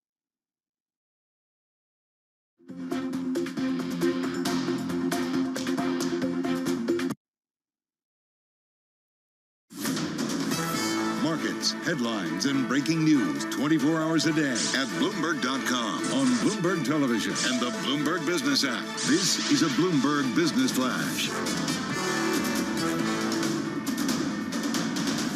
It's 3:40 on Wall Street. We do check markets all day long here at Bloomberg. We have got the Dow very close to the worst level of the day. S&P now in the red, giving up earlier gains. We've got NASDAQ holding on to a gain of 0.4%. Let's head right over to the first word breaking news desk for today's afternoon call. Here he is, Bill Maloney. And good afternoon, Charlie. U.S. stocks mixed in a choppy session right now. The Dow is down 162 points. S&Ps are down 2.5. Note it has been retesting its 200-day moving average today, but the NASDAQ is still higher by 53. The U.S. 10-year yield sinks to 4.85% from 5%. Gold is down 8. Oil trading lower, but Bitcoin is higher by 31,000. Among the main 11 S&P sectors, leaders for telecom, tech, and consumer discretionary, energy and materials were under pressure, and leaders to the upside in the Dow, Walgreens and American Express, while Chevron and Intel led to the downside. In deal news, Chevron is buying Hess for $53 billion. And in the chip space, Reuters reported that NVIDIA plans to make ARM-based PC chips for Windows. Wrapping things up, Bill Ackman says he covered his bond short. Live from the first word breaking news desk, I'm Bill Maloney. Charlie? Okay, we thank you very much, Bill, and to hear live breaking news over your Bloomberg. Type Squawk, SQUA, on your Bloomberg terminal. I'm Charlie Pelleton. That is a Bloomberg Business Flash. I'm driving in my car. I turn on the radio. How about you let me drive? Oh, no. Who's gonna drive you home? Honey, please, I'll do the driving. Drive on. Excuse me, I want to drive. It's the question that drives us. This is the Drive to the Close. That funky music will drive us till the dawn. On Bloomberg Radio. All right, everybody, let's get to it. Just got about just under 18 minutes left in today's trading session on this Monday. Carol Master along with Tim Stenovic on radio, on TV, on YouTube, on Bloomberg Originals. Actually, we're coming up on TV. Just giving a little Maybe we'll get there. Maybe. Get there. I don't know. It's a little dicey. It is a little dicey. It's also volatile. I mean, we just, Charlie and the team, and Bill Maloney just cracking down the trade. Volatility as that 10-year Treasury hits 5% for the first time. Our next guest still believes equities are there for the long-term play. So let's get to it. Yeah, we are very pleased to have with us Ann Maletti, head of active equity at Allspring Global Investments. She joins us here in the Bloomberg Interactive Brokers studio. Deep breaths, because that's what I think this market needs. Certainly, a confusing trade today with the losses that we saw this morning flip to the other side. What's your take on everything, Ann? It's hard to have it's hard to have a lot of conviction, I guess, in the big picture, because there's so many variables, there's so many things changing, and a lot of surprises out there. But I think what we really believe is that we are in a new paradigm, if you want to say that, right, where we do have higher inflation, likely for longer, higher rates, likely for longer, and that means that investors have to, it's a different playbook than we've had in the past. You have to be more careful. You have to select the stocks you want to own, and we are focused much more on quality. I know that's something that you hear often from people, but it is much more meaningful to do that today than it was before. What's quality mean? Good question, Carol, because that word does get thrown out a lot. I think for me and a lot of our teams, what they're focused on today, balance sheets, free cash flow, management teams that are proven, right, that have gone through difficult periods before, managed their companies well through it, through strategic change or macro environments that have been tough. Can I throw out one name like Netflix, which we were all blown away by their free cash flow and just kind of a standout when it comes to the streaming business. It took a while for Netflix to get there. Exactly. But is that something then that you say, and I know that's one of those bigger mega cap names and stuff, but I think if you look at any type of company that throws off good free cash flow, and why I said in the beginning it is a metric for quality, it gives a company flexibility.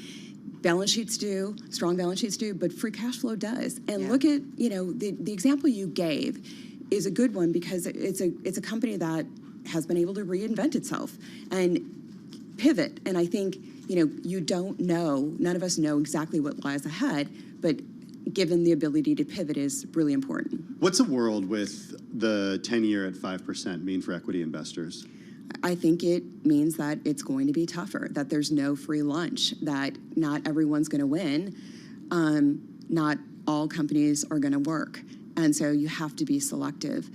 I do think that, it is a benefit for active managers, and look, I've sat in the studio active managers would say far that, too many though, right? times, right? Far too many times, and we I have a know story I'm on biased. Bloomberg about a lot of Active managers are facing a tough slog ahead right now because the past few years for mutual funds has just been brutal. It has been, and I look at the flows, but I think this is what's challenging. We are just the beginning stages of this paradigm shift, right? Where you have higher rates and higher inflation, and we haven't seen that in such a long time. But what that drives is a challenging environment for companies, and it doesn't work to just throw darts anymore. It doesn't work to own an entire index anymore. You have to be selective in what you own. And so I do think you're going to see a switch. And look, it's up to us to prove it.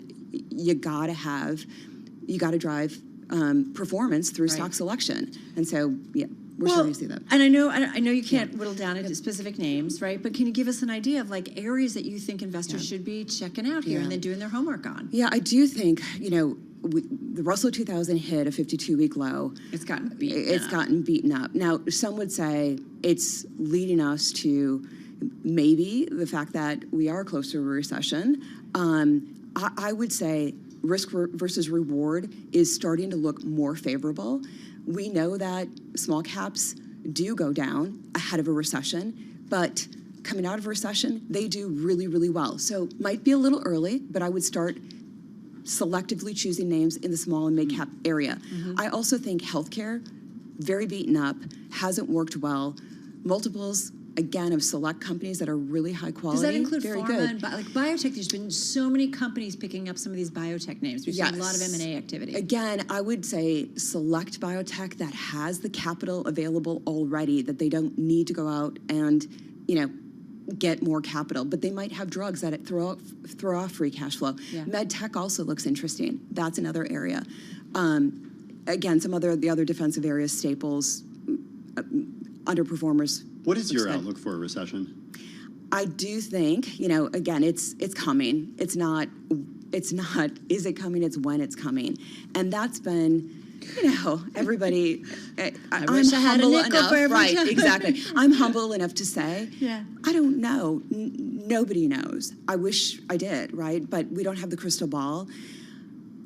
I do think there are some challenges out there. And, living in the Midwest, I can tell you, it does feel like a lot of my friends' family would say they're in one today. A recession. Yes. And so because they're out of work, because they're underwater, because We're they're not so seeing this expensive. because we're not seeing this in the jobs data. No, but that's why I'm curious. Yeah, How not they seeing it in define the jobs recession. data, but car payments over $1,000. Their house payment hasn't, for the most part, been affected yet. However, I have several friends that don't own a home, that want to own a home that are locked out. They feel like maybe forever now, and so.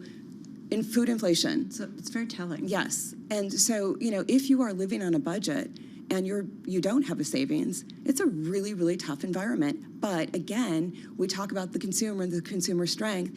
If the consumer is really starting to feel the pressure more broadly than just a handful of people, and it is getting tougher, that is a problem because the consumer has been kind of the strength and the backbone. Is it, we only got about 25 seconds. Is it kind of a little wacky, like the strong retails? Or do you look at that and you're like, this makes no sense to me, from what I'm hearing more generally? It does, and I think we have been thinking, the high-end consumer's been holding it up, but look at some high-end retailers.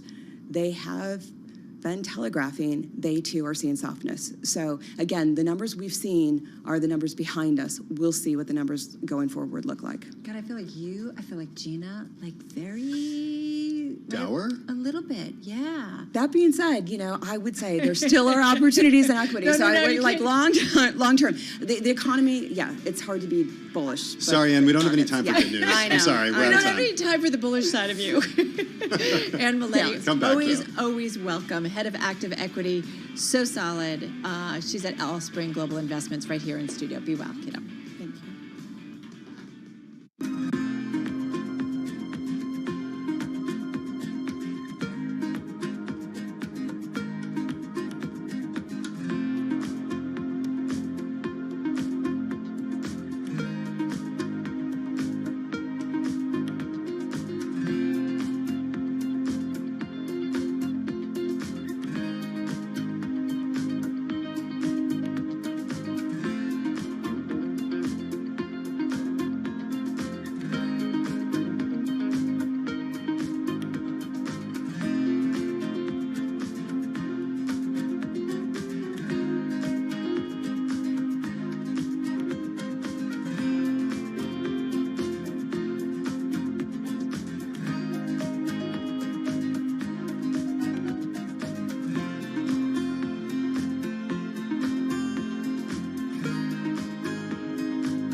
your company news headlines on Bloomberg Radio.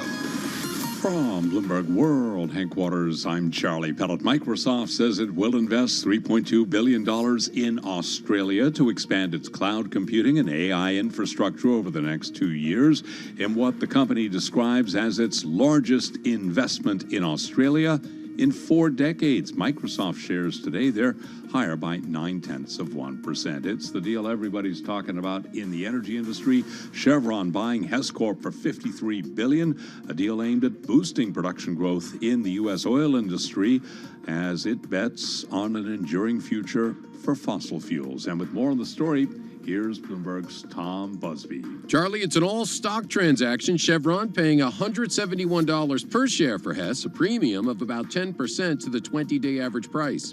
Now, the acquisition gives Chevron a significant foothold in Guyana, the South American country that's one of the world's newest oil producers. Chevron says it'll enable faster production growth and more generous returns to investors. This is the second major deal in the U.S. oil industry in just a few weeks. ExxonMobil agreed to buy shale oil producer Pioneer Natural Resources for $58 billion, underpinning a bet that oil and gas will remain central to the world's energy mix for decades to come. Charlie? And that's Tom Busby reporting. Right now, we've got Chevron shares down 3.6%. Hess Corp lower by 0.6%. All of this as the price of oil continues to move lower. West Texas Intermediate crude down 2.4%. Those are our top company stories at this hour, and this is Bloomberg.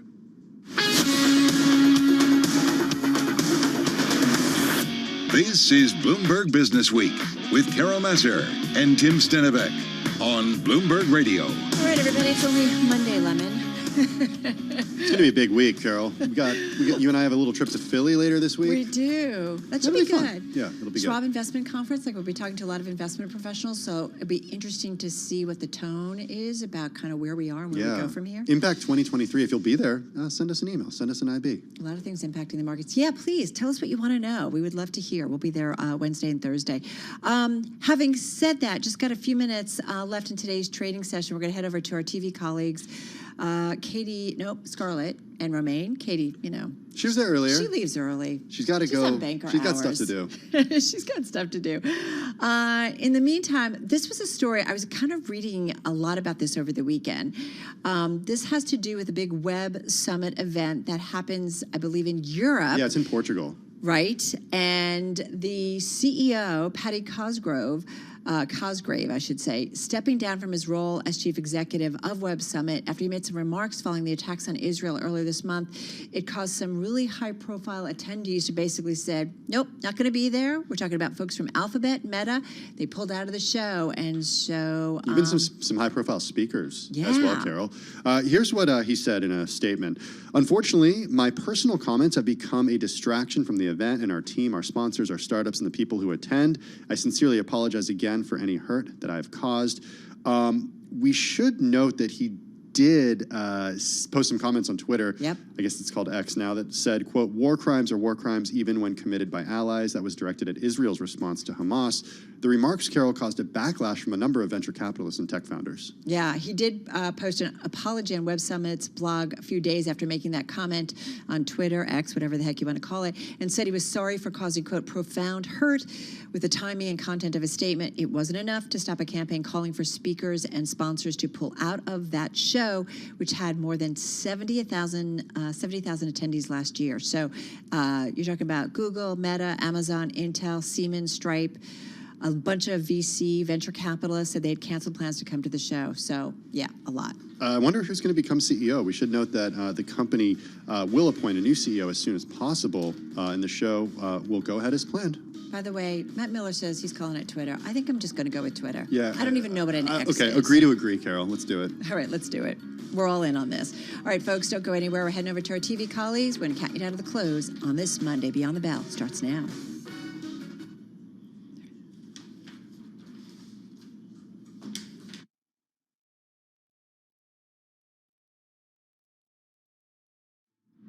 Beyond the Bell, Bloomberg's comprehensive cross-platform coverage of the U.S. market close starts right now. And right now, we are 2 minutes away from the end of the trading day.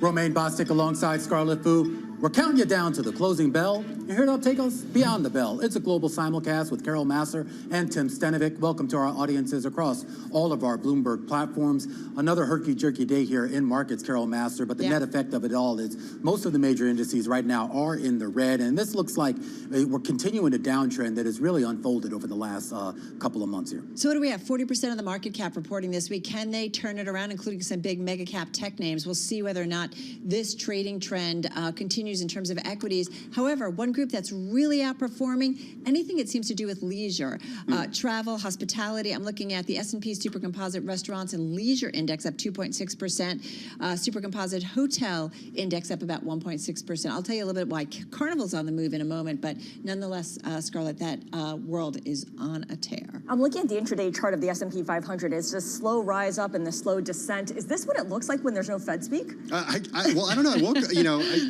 logging in this morning and keeping an eye on the markets, Scarlett, we saw a decline of up to more than 0.7% on the S&P 500.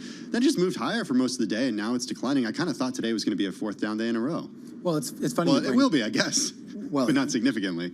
Yeah, well, I mean, but we are moving lower here. Interesting, though, too, I mean, on that point, the column that we had by Mohammed El-Arian on the Bloomberg earlier today really got into that idea of just how much Fed speak is sort of causing volatility. And he kind of pointed out just in the last appearance by Jay Powell at the Economic Club, just how much Treasuries moved off the back of those comments. And it really raises the question here as to whether the commentary, the public commentary, is as useful as maybe the Fed thinks it should be.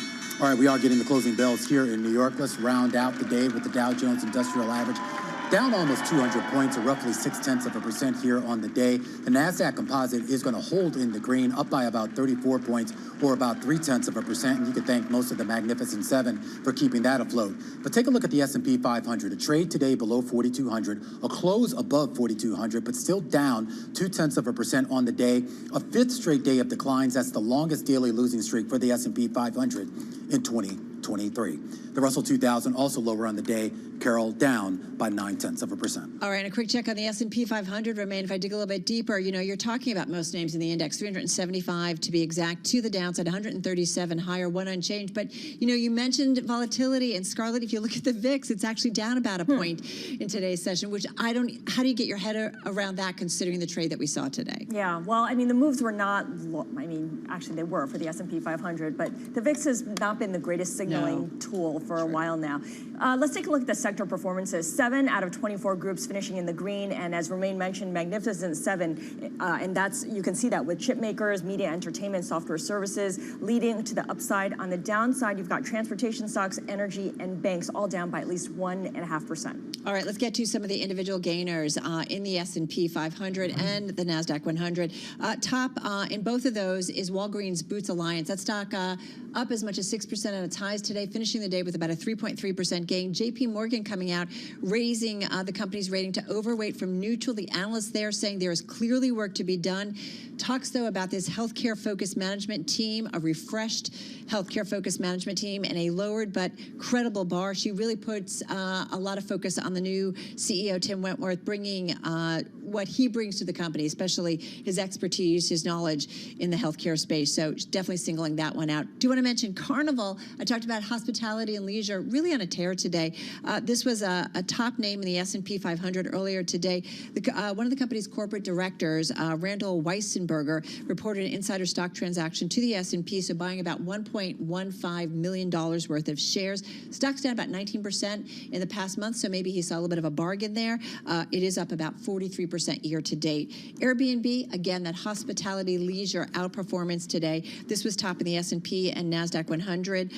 Investors warming again, I guess, to the sector. It's interesting to see this, but you saw Airbnb. I'm just going to take a look at it, up about 3.3% in today's trade. And I do want to mention NVIDIA was also top in both the S&P, planning to make some ARM-based PC chips for Windows. That was a Reuters headline earlier today. Just thought I'd mention. All right, NVIDIA's gain, Intel's loss, which I'll get to in just a second. Let's start, though, with Chevron. Shares finishing the day down by more than 3.6%. Let's round that up to 3.7. Worth taking a look after the announcement that the company's going to buy Hess for $53 billion.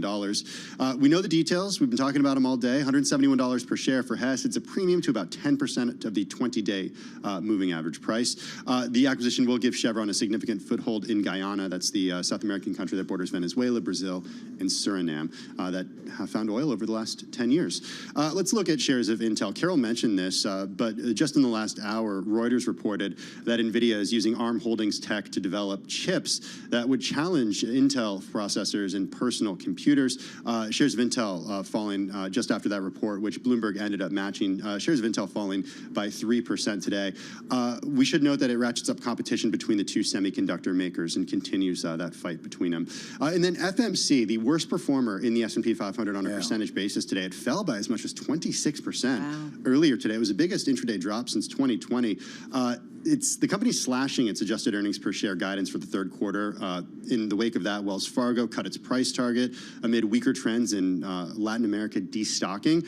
We also saw peers of FMC, it's the agricultural chemical company, fall. Shares of Corteva, Nutrien, Mosaic Company, CF Industries, all falling today as well. Yeah, this is a big story, and I'm surprised. I mean, I know it's kind of a more obscure company, but you talk about the importance of the global economy here, and the idea here that when these fertilizer makers are hit, remember, this is more a climate change issue that they're dealing with right now, so these could be longer-term structural issues that could affect investors going forward.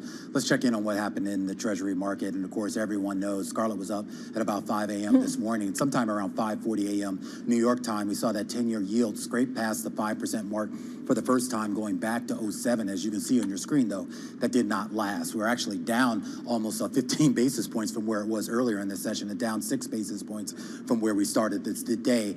So interesting moves to see that whether that 5% was kind of the line in the sand to bring buyers back into this market. You also saw most of the rest of the curve also shift a little lower here on the day, with about 7 basis points lower on that 30-year yield. I am curious, though, guys. There's been a lot of speculation as to sort of what caused this swing, both the jump higher and then, of course, the bump lower. And a lot of people are pointing to a lot of things, but they're also pointing to the tweet, or the whatever you call it, the social media post by Bill Ackman, saying that basically he's throwing in the towel on the short, and saying that he's concerned about geopolitical risk and that it's just not a safe time. And then Bill Gross coming out and kind of saying something similar, that, you know, there's an embrace of safety right now. And I wonder how much that fed into sentiment. Yeah, it's a nice round number that gets people's attention, and it's as good a reason or a time as any to come in here and say, you know what, maybe I'll come in. One thing, of course, that it's had is the impact on equities. This marks the first Monday that the S&P 500 has not gained in 16 straight weeks. So we've snapped the 15 straight Monday gains for the S&P 500, which was always a little bit curious. It was a weird phenomenon 2023. Yeah, that's an interesting trend break, if you will. Gina Martin-Adams was on earlier from Bloomberg Intelligence. She said a third of the S&P 500 companies are above their 200-day moving average. A 200-day moving average, excuse me. She says you look for 50% to be above that mark if you want a sustainable uptrend. So I have to say, I feel like all of the market conversations we had today, Gina, we also had Anne Maletti on, I feel like they were very subdued, if you will, in terms of the equity market and the concerns, you know, that are facing maybe a lot of companies out there. Yeah, Anne Maletti, you know, sort of argued with us that even though we're, you know, not in a recession defined by the data right now, and we're still seeing job gains each and every month, that in a lot of parts of the country, and she's based in the Midwest, she would argue that, you know, a lot of people do feel like they're in recession, with car payments above $1,000 a month, people, housing affordability out of reach, food prices going up, Romaine. It's called the real economy. It is called the real economy. And I don't say that to be glib. I mean, it's for some reason. Check, right? But it's hard to reconcile that with the numbers that we get every month.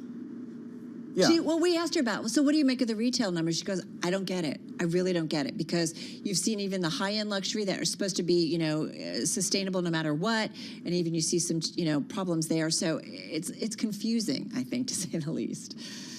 It just puts the pressure on companies to really wow investors one way or another if they want to generate some kind of big reaction in the stock, because just delivering on a beat is probably not going to do it. Given what BI has found out, Bloomberg Intelligence has some data showing that investors are not exactly rewarding companies that have narrow beats, at least so far.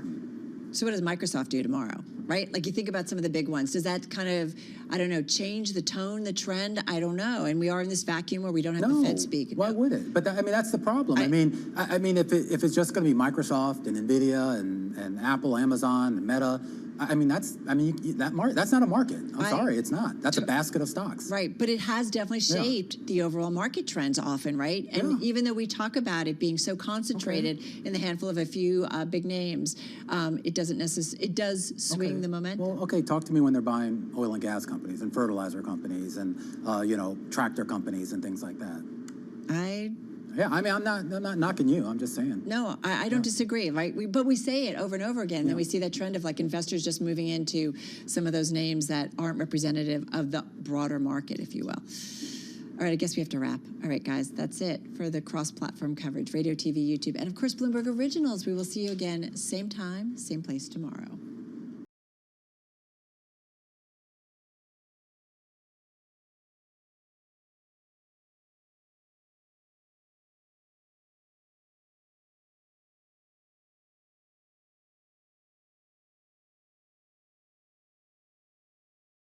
Different companies, the market where maybe there are gains in just a handful of very big companies, and yet the mass companies, if you will, the most of the market is not doing necessarily as well. Just to kind of point out what you were, and to kind of finish up your conversation a little bit, Carol.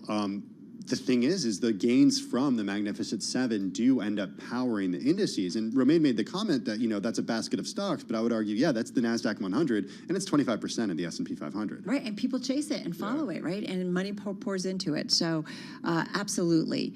So you've got that going on. You know that there's a lot going on around the globe. We talk about it geopolitically and, perhaps rewriting some of the relationships that will shape global business and global markets for decades to come. With that in mind, in the BW Daily newsletter today, Bloomberg's Enda Karan gets into an unlikely geopolitical subplot of 2023, and that is the emerging view that China's economy, Tim, isn't going to overtake the U.S. after all. I mean, investors get it. The China trade has been a painful one if you've been long, Carol. You've been talking about it for years. The NASDAQ Golden Dragon Index tracks Chinese companies traded here in the U.S. down 43% in 2021, down 25% last year, down another 8% this year. Absolutely brutal. Yeah, it's an ugly trend line. So let's get to it. Enda is global economy reporter at Bloomberg News, joining us on Zoom from our Washington, D.C. bureau. And also with us, Ben Harburg is a managing partner at MSA Capital. They've got more than $2 billion in assets under management. The company, by the way, launching a new ETF focused on China. The firm is saying it's not just another China ETF. So I'm curious about this. Ben joining us on the phone on this Monday. But Enda, I do want to start with you and your, I feel like every day, flurry of stories on China, concerns about real estate, concerns about tech, oversight, the connection between companies in China and the government. Chinese authorities rallying foreign firms in the country again, a series of arrests across industries and an investigation into Foxconn, which we know is so important to Apple, their most important partner and one of the largest employers in China. So give us the backdrop of China. It just seems to get more and more questionable about the environment and also it being a growth engine to the world. Yeah, it does feel like, Carol, this is the year sentiment really turned towards China's economy, rightly or wrongly. Now, if you remember a decade ago, you couldn't move people or money or investment fast enough into China, no matter what business or trade you're in. But a decade on, that story has changed dramatically, and the slowdown this year, along with the geopolitics, really is sharpening the focus on it. And in that vein, the New York Fed brought out a paper last week asking the question, can China ever catch up with Greece? And what they were doing essentially was running the numbers on President Xi Jinping has this ambition for China to achieve the mid-level developed economy status by 2035. So they benchmarked China against the advanced economies as defined by the IMF. And the sort of the poorest of those advanced economies would be Greece. Their per capita income is around $37,000 at the moment. China's is around 22,000. And the long and the short of the Fed's research was that it's unlikely that China can even reach the per capita income of Greece, given the scale of headwinds against the economy. And you mentioned some of them there. It's the demographic issues. It's the real estate bust. It's the heavy-handedness by the state. And it's just this idea that the China growth story is somewhat fizzling out now.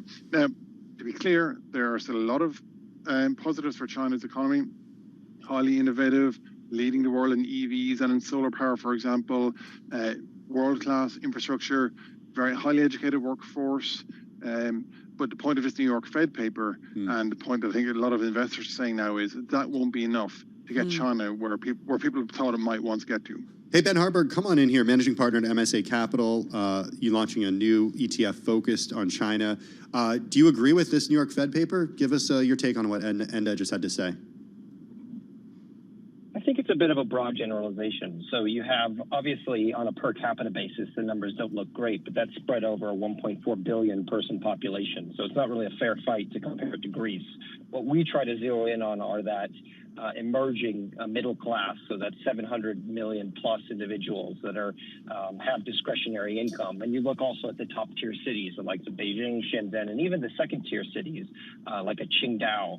And in those cities, you see per capita incomes at that Greece or beyond level, and you also see still continued consumption. And so our job isn't to kind of try to get the entire economy and all the rural villages and populations up to that level. It's to find businesses that cater to that rising middle class and to go heavy in them at the right times.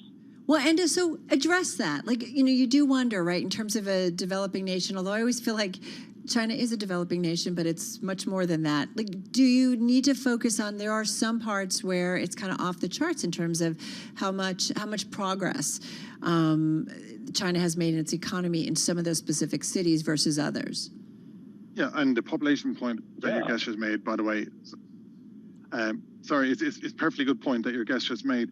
And also just to say, by the way, Carol, that there is an argument that the cyclical slowdown in China this year has been exaggerated. And one of the interesting things that I've observed watching China from this part of the world is that global markets this year didn't really react to what's going on in China. I mean, iron ore was trading at around $100 this summer in the middle of China's, annual crisis, so to speak.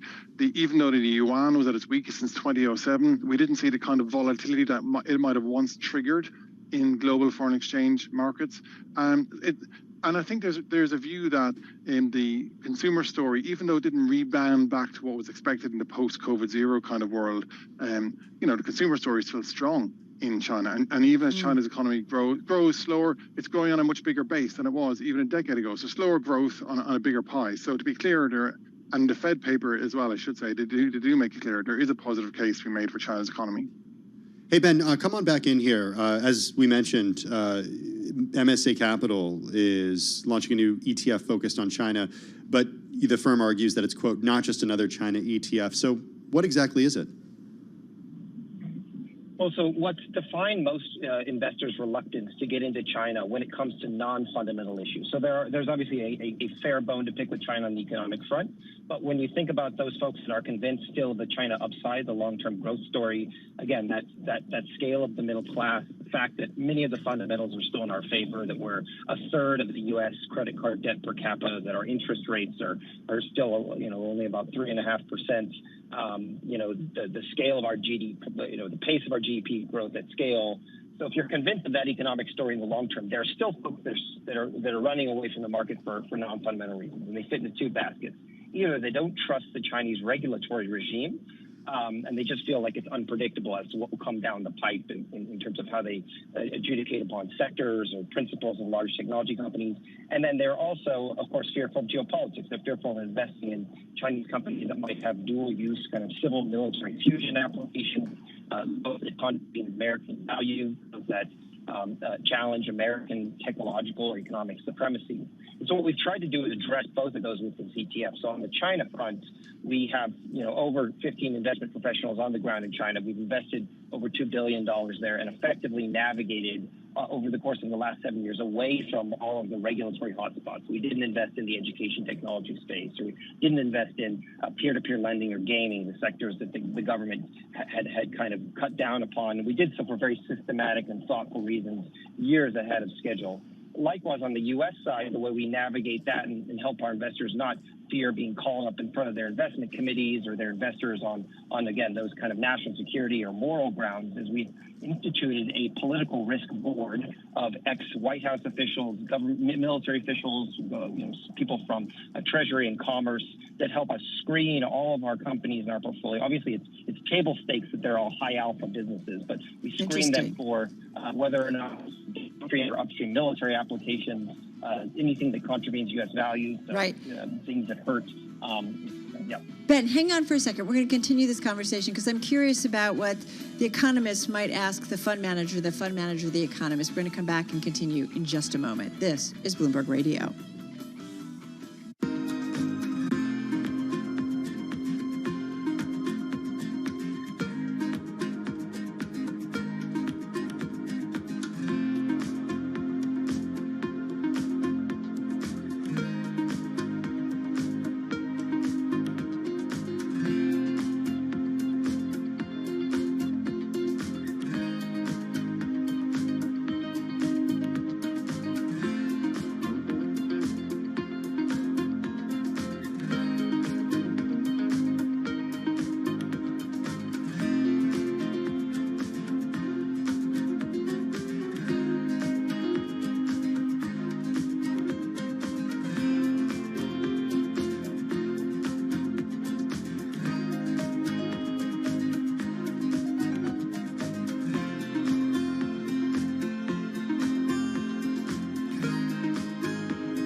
Markets, headlines, and breaking news 24 hours a day at Bloomberg.com, on Bloomberg Television, and the Bloomberg Business app. This is a Bloomberg Business Flash.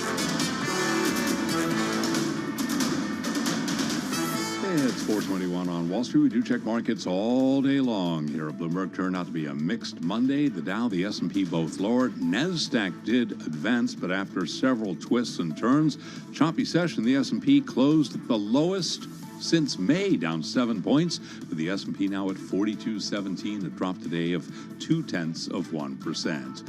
Fifth straight day of losses for the S&P. That is the longest losing streak this year. The Dow down 190 today, down 0.6%. The Nasdaq Composite Index up 34, up by about 0.3%.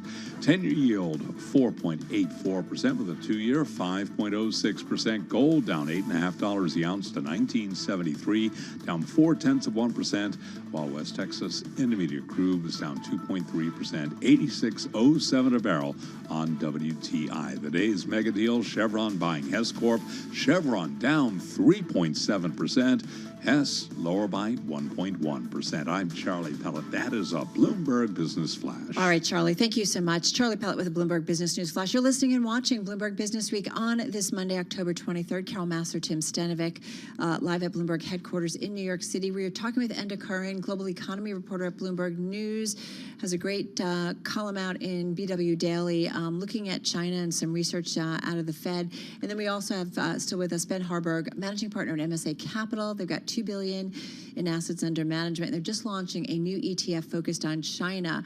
Ben is on with us on the phone in New York City. What I love about when we've got two people and we're talking about China, what's going on in terms of the economic backdrop, and also about as an investment opportunity. I love for our audience when we've got two people kind of coming at it from different angles. And I want to ask you, Enda, do you have a question for Ben in terms of as they are launching this new fund and looking at the opportunities in China? And as you know, China has been, I feel like, the holy grail since I started my career in business news several decades ago. But everybody wanted to have exposure to the Chinese market because it was so vast and the potential to make money. The demographics alone, Carol. Exactly. So, Enda, do you have a question for Ben? Sure, thank you. Ben, all your points are well made. I wonder, what do you think of the political control in China, quite apart from the economics? Do you have any concerns about the heavy hand of the state or some of the developments we've seen in recent years and months that might ultimately impact China as an investment destination? It's certainly impacted the way people perceive China. And at the end of the day, the reality on the ground doesn't matter if people in New York and London and Washington aren't convinced of the reality.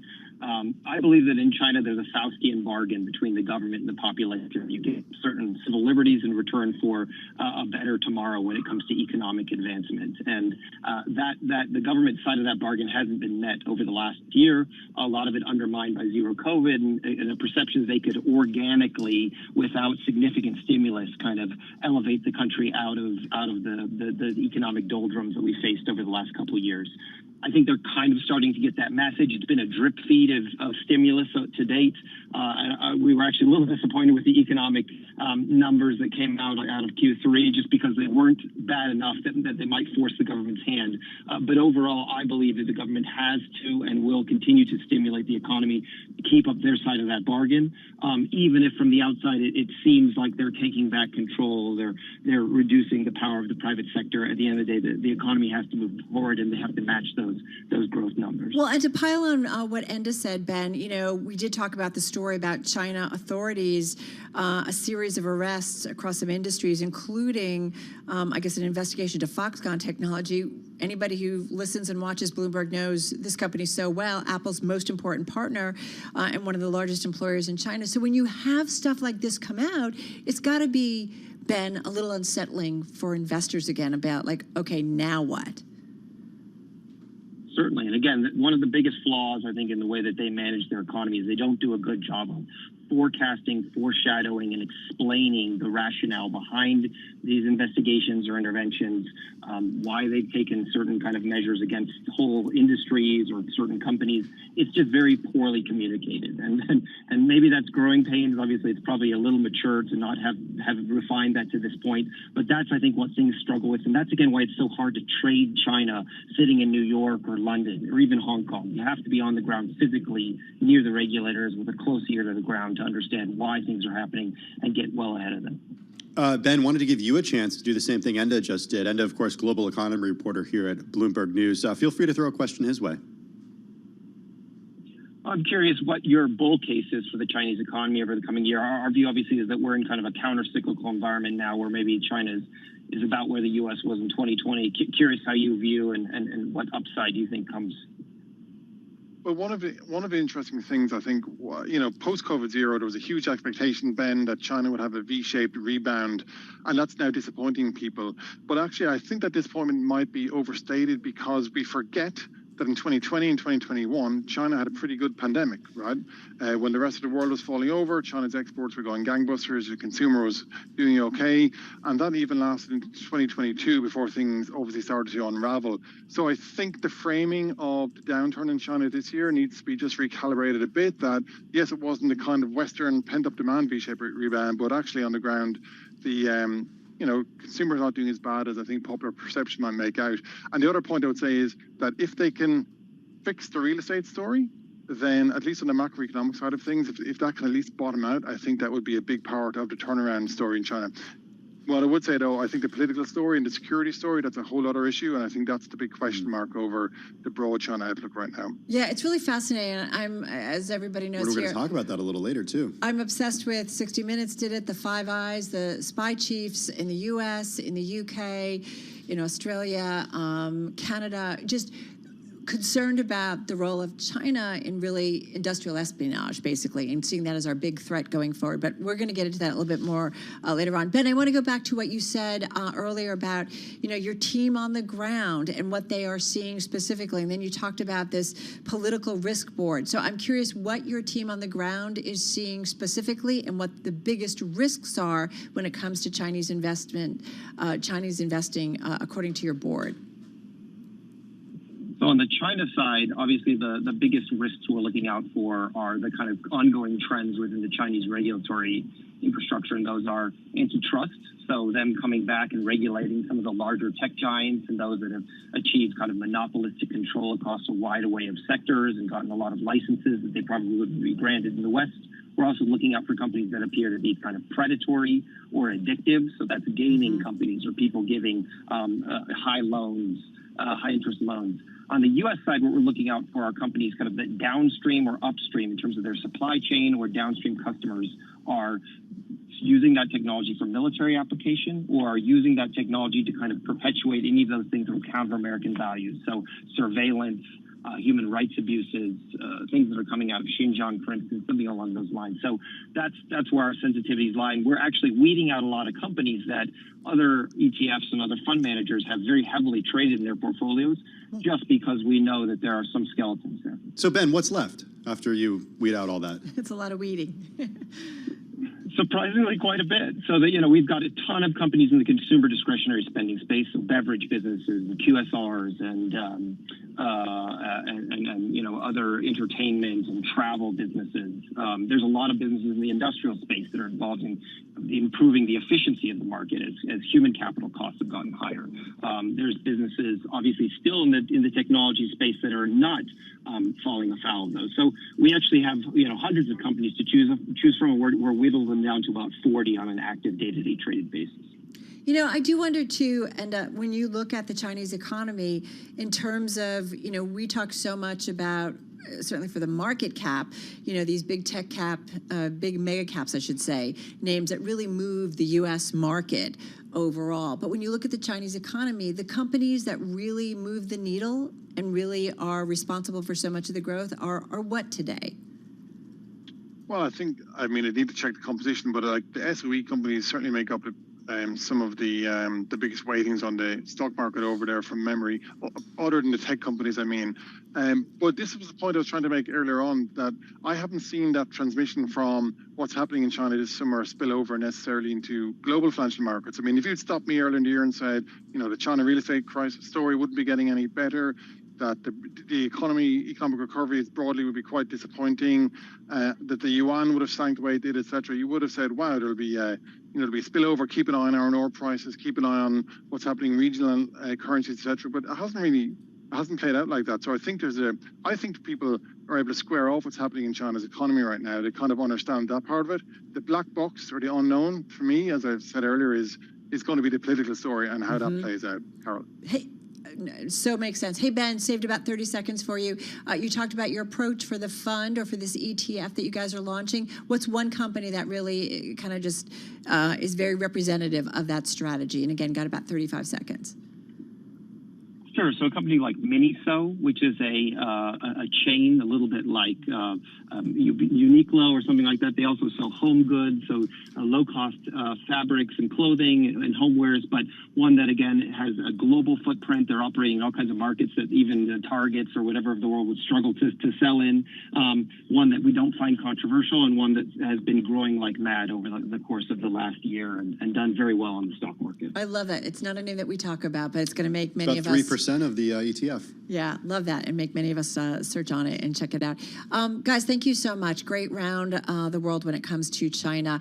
Ben Harburg is a managing partner at MSA Capital. We mentioned $2 billion or more than $2 billion in assets under management and launching a new ETF focused on China, and the ticker is CGRO. And of course, our Enda Curran, incredible global economy reporter at Bloomberg News, joining us there from our Washington, D.C. bureau. Well, let's now get a check on the latest world and national news. We got Denise Pellegrini here at the Bloomberg 1130 newsroom in New York. Hey, Denise. Hey, well, Hamas militants, we're getting word now they have freed 2 more hostages, both older Israeli women from the Gaza Strip. The hostages captured when Hamas attacked Israel.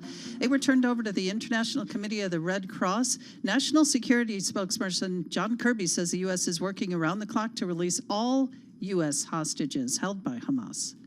It is literally an hour-by-hour effort here at the White House and at the State Department to find out where these folks are and to try to make the effort to get them out and get them back.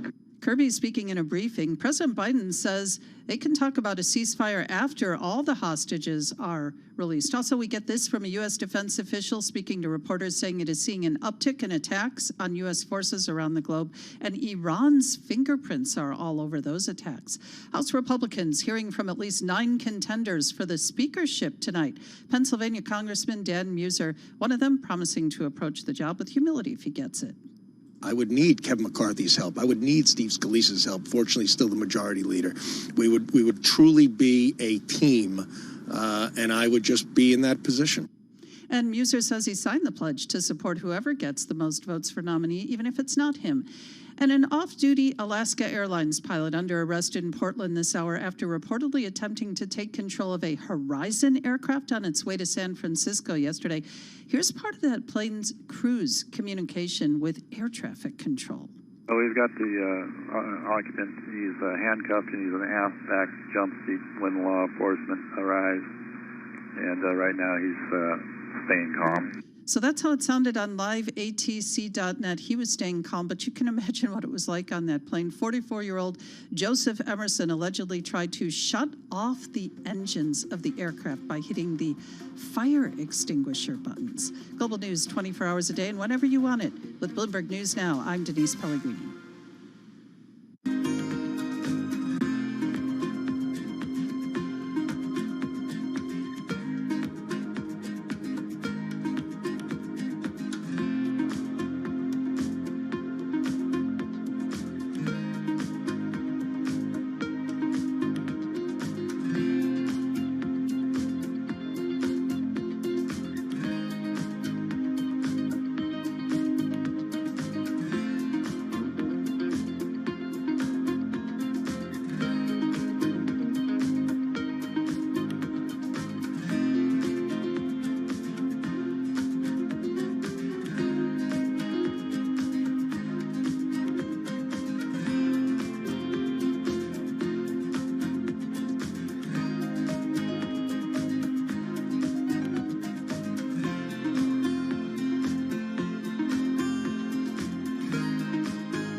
markets, headlines, and breaking news 24 hours a day at Bloomberg.com, on Bloomberg Television, and the Bloomberg Business app. This is a Bloomberg Business Flash. It is 4:40 on Wall Street. We do check markets all day long here at Bloomberg. Another down day for the S&P 500 index. The S&P now at the lowest point since May. S&P down for a fifth straight session, its longest slide this year, while holding above the key 4,200 mark, which is a technical support level. It also represents a 50% retracement of the rally from the lows seen in the March banking turmoil. So the S&P lower by 7 today, again at 42.17, down 0.2%. Dow is all over the place today, swinging between gains and losses at the end of the session. The Dow was down 190, a decline of 0.6%. NASDAQ, though, an up day. The NASDAQ Composite Index gained 34 points, up by about 0.3%. 10-year yield 4.84%, with a 2-year that's yielding 5.04%. Spot gold down 0.4%, 1973 the ounce, and a retreat for crude. West Texas Intermediate was down 2.2%, 86.13 a barrel. Ann Maletti is head of active equity at Allspring Global Investments, and right here on Bloomberg Business Week, she said we are in a new paradigm for stocks. We do have higher inflation, likely for longer. Higher rates, likely for longer, and that means that investors have to, it's a different playbook than we've had in the past. You have to be more careful. You have to select the stocks you want to own, and we are focused much more on quality. I know that's something that you hear often. And you can hear more of the conversation with Ann Maletti on the Bloomberg Business Week podcast. Yes, you can download it wherever you get your podcast. Chevron buying Hess for $53 billion, a deal aimed at boosting production growth as the American oil industry bets on an enduring future for fossil fuels. An all-stock transaction. Shares of both the acquirer and the acquiree did move lower today. Chevron down 3.7%, Hess lower by 1.1%. I'm Charlie Pellet. That is a Bloomberg Business Flash. All right, Charlie, thank you so much. Carol Master along with Tim Stanovic. We're talking a lot about China today because there's a lot going on, and I'm not sure if you all saw CBS 60 Minutes over the weekend. It was a story about Five Eyes, the security service heads, a.k.a. the spy chiefs from the U.S., U.K., Canada, Australia, New Zealand, who recently took a trip to... Should it be called 10 Eyes? Like... You know what? I don't know. This is why we love you. You are super smart. And like, don't miss it. Okay, so 10 eyes. Cross the T's and dot the I's. 10 eyes, 5 eyes. Anyway, they're the spy chiefs from the U.S., U.K., Canada, Australia, New Zealand. Recently took a trip to Silicon Valley, and they were there to talk about what they saw as the greatest threat to innovation in the countries of the Five Eyes, or 10 Eyes, as Tim Stanovic sees it. And that threat, Tim? Chinese industrial espionage. Yeah. Writing about our world where an, quote, informal chat on LinkedIn can harm national security. Matthew Brooker, a Bloomberg opinion columnist who covers business and infrastructure. Formerly, he was an editor for Bloomberg News in the South China Morning Post. Read Matthew's story on the Bloomberg terminal and, of course, at bloomberg.com/opinion. He joins us on Zoom from London. Matthew, first of all, thanks for staying up late and joining us. Love your column. It made me think, just about how spying has changed so much in recent years, or maybe it's just that my image of what a spy and who a spy is has certainly changed. I mean, we're not talking cloak and dagger James Bond stuff here. Yeah, I think that's exactly right, Tim, and that's really the thing that struck me. I mean, people of my generation, we grew up with James Bond and John le Carré, and it was all, clandestine, and we had a certain image of what a spy was. And what struck me really, first of all, in looking at this Five Eyes Summit, is just how bizarre it seems. You've got the heads of all the secret services from the Five Eyes countries lined up on a platform together, and it really brings home the fact that we're in a very different world now. I think it's interesting, too, that they have come out and they seem to be rather public, Matthew. Why now do you feel like that they are doing that specifically? Yeah, I mean, I think this is just the world that we're in now. There are lots of reasons why the intelligence agencies have become more publicity orientated. I think part of that has to do with the kind of loss of public trust that you've seen as a result of some of the intelligence failures in the past. And I think particularly the Edward Snowden revelations from about a decade ago. And they're really in a position where they have to come out and, make a case for what they're doing and kind of pitch for public support. But I think the other kind of key thing here really is, sorry,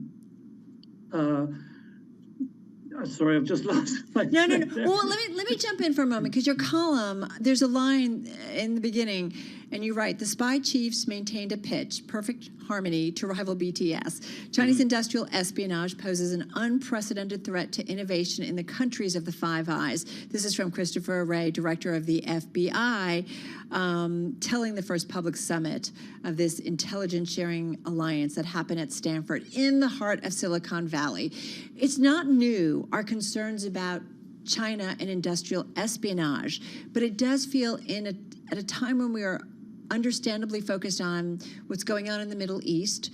We continue to focus on the war in Ukraine. There's a lot of hot spots and troublesome spots around the world, and yet these five point to the biggest threat to their nations, and certainly, Mr. Wray, in terms of to the U.S., it's China and industrial espionage in a different way than maybe we've really ever talked about before. And I feel like we got a glimpse of it in some of the cyber attacks, that we saw was at the casino games, and it was call centers, like some of this interesting stuff that's happening. Yeah, I mean, I think that the key thing here is that they had a message that they really want to put out here. And I think that has a lot to do with the way the political debate over China has evolved in the Five Eyes nations. I think a lot of what they're saying is not particularly controversial. And in fact, the same thing has been said by the leaders individually of these agencies over the last couple of years. And there's been, a huge volume of reporting from, a lot from Bloomberg actually, on the kind of epic scale of industrial espionage that's China is undertaking.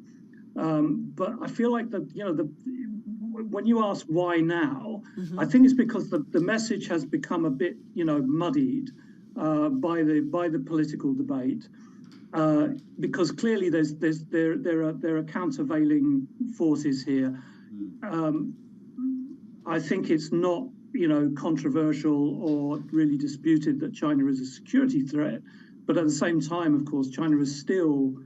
It's very different to the first Cold War, where you had a complete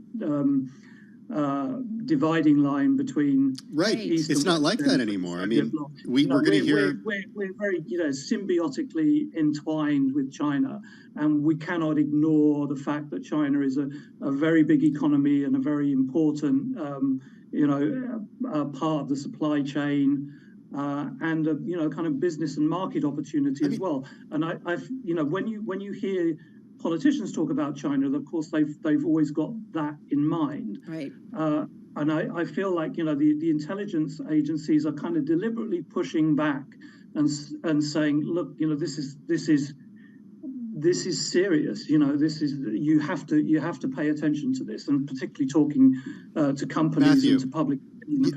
Don't be unclear about this. So 30 seconds left. Does it feel like the intelligence agencies are putting the onus on companies to make sure to police this from internally? I think so, yes, very much. But I think it's also an appeal to cooperate with the intelligence agencies. I mean, that's my reading of it, a kind of implicit call to do that. And, you look at some of the things that have happened in the past where, Apple, for example, haven't been too keen on letting the FBI access their data. And I think maybe there's a bit of that in the background as well. It's so funny. I'm getting ready for a security summit. Going to talk with a cybersecurity CEO, and this is it. Companies that are involved in the innovation entrepreneurial chain, they got to be watching who might be getting into their information.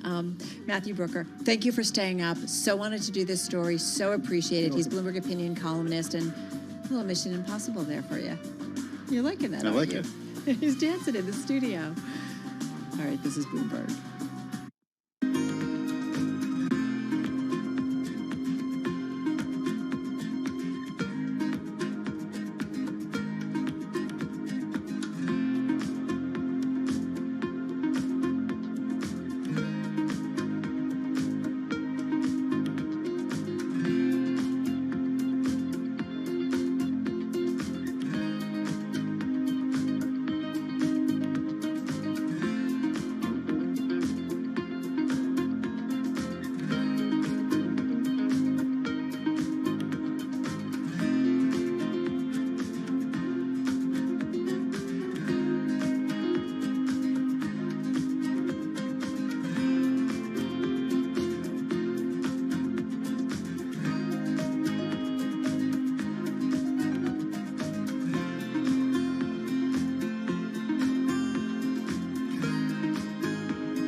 your company news headlines on Bloomberg Radio.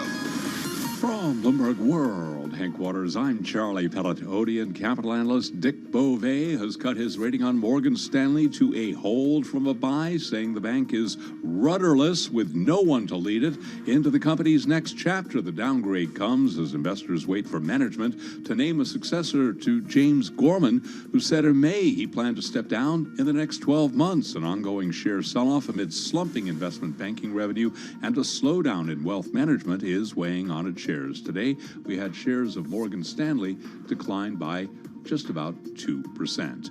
The war between Israel and Hamas is deterring travel across portions of the Middle East, according to the head of Virgin Atlantic Airways, suggesting that the impact on airlines may extend beyond the specific flight restrictions recently put in place.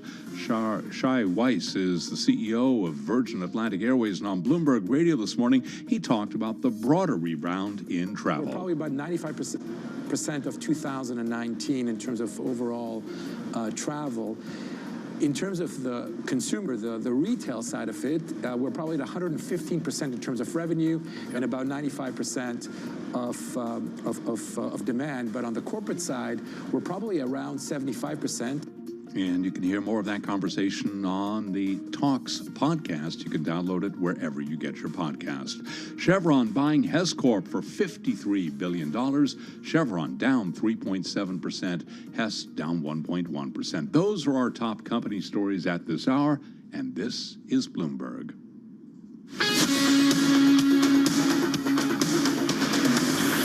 You're listening to Bloomberg Business Week with Carol Messer and Tim Stenevec on Bloomberg Radio. It's Bloomberg Business Week. We're live from the Bloomberg Interactive Brokers studios. I'm Tim Stenevec. That's Carol Masser. Let's get a check on the latest world and national news. We got Denise Pellegrini in the Bloomberg 1130 newsroom right here in New York. Hey, Denise. Hey there. Well, Hamas militants, they have now freed 2 more hostages. These are both older Israeli women we're hearing from the Gaza Strip. The hostages captured when Hamas attacked Israel October 7. They've been turned over to the International Committee of the Red Cross. Their husbands, though, were not released. Google, meantime, is disabling live traffic conditions in Israel and the Gaza Strip for its Maps and Waze apps.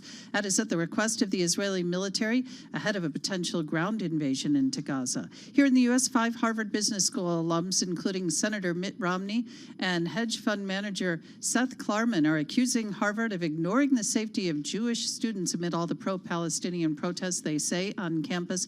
This is in an open letter published today. The alums cite threatening demonstrations and say Jewish students have actually locked themselves in dorm rooms out of fear for their own safety. Sweden's bid to join NATO is taking an important step forward. Bloomberg's Nathan Hager has details. Turkish President Recep Tayyip Erdogan has signed the bill to approve Sweden's membership after almost a year and a half of delays. It now heads to Turkey's Foreign Relations Committee ahead of a final vote in Parliament, though it's not clear when that final vote will happen. Turkey was one of the last holdouts on Sweden joining NATO. There was a dispute over Kurdish separatists that Turkey considers terrorists. Erdogan also linked Sweden's bid to negotiations with the U.S. on F-16 fighter jet sales to Turkey. In Washington, I'm Nathan Hager, Bloomberg Radio. Thank you, Nathan. And guys, then there were 9 House Republicans hearing from at least 9 contenders for the speakership tonight. They'll be holding a secret vote tomorrow. I don't know how secret it is, considering we know they're voting. But Pennsylvania Congressman Dan Muser is one of those trying to get the job. He says it's all about creating Republican unity. We need to be more inclusionary. People need to feel ownership. They need to feel authorship. They need to feel responsibility for the direction that we are going. And the Speaker's Candidates Forum, it is set for 6:30 tonight, according to some. Global news 24 hours a day and whenever you want it with Bloomberg News Now. I'm Denise Pellegrini, and this is Bloomberg. Back over to you guys. How many candidates, Denise? 9. Then there were 9. Then there were 9. How many will win? I don't know. 9. Do you think they'll get a speaker by the election of next year? It's 9 years. Or like how many interim pro temp or whatever they called it, like that you have to put in there just to kind of hopefully get something done. I mean, there's a few important issues out there. I'm just saying. All right. That's why I'm wondering if they'll get a speaker by the actual election next year. Yeah, I don't know. Because that's about a year away. Maybe it's just time to, put a Democrat in there. Democrats would say yes, it is time for that. I know. I bet they could rally They're behind. voting over and over again for a Democrat. All right, everybody. A couple of stories on our radar. We've been talking about it. You heard Romaine talk about Bill Ackman unwinding his bet against treasuries on rising global risks. So that's kind of interesting. And maybe, as Romaine was hinting towards that, maybe that was why we saw some of the volatility in the treasury trade from that high in terms of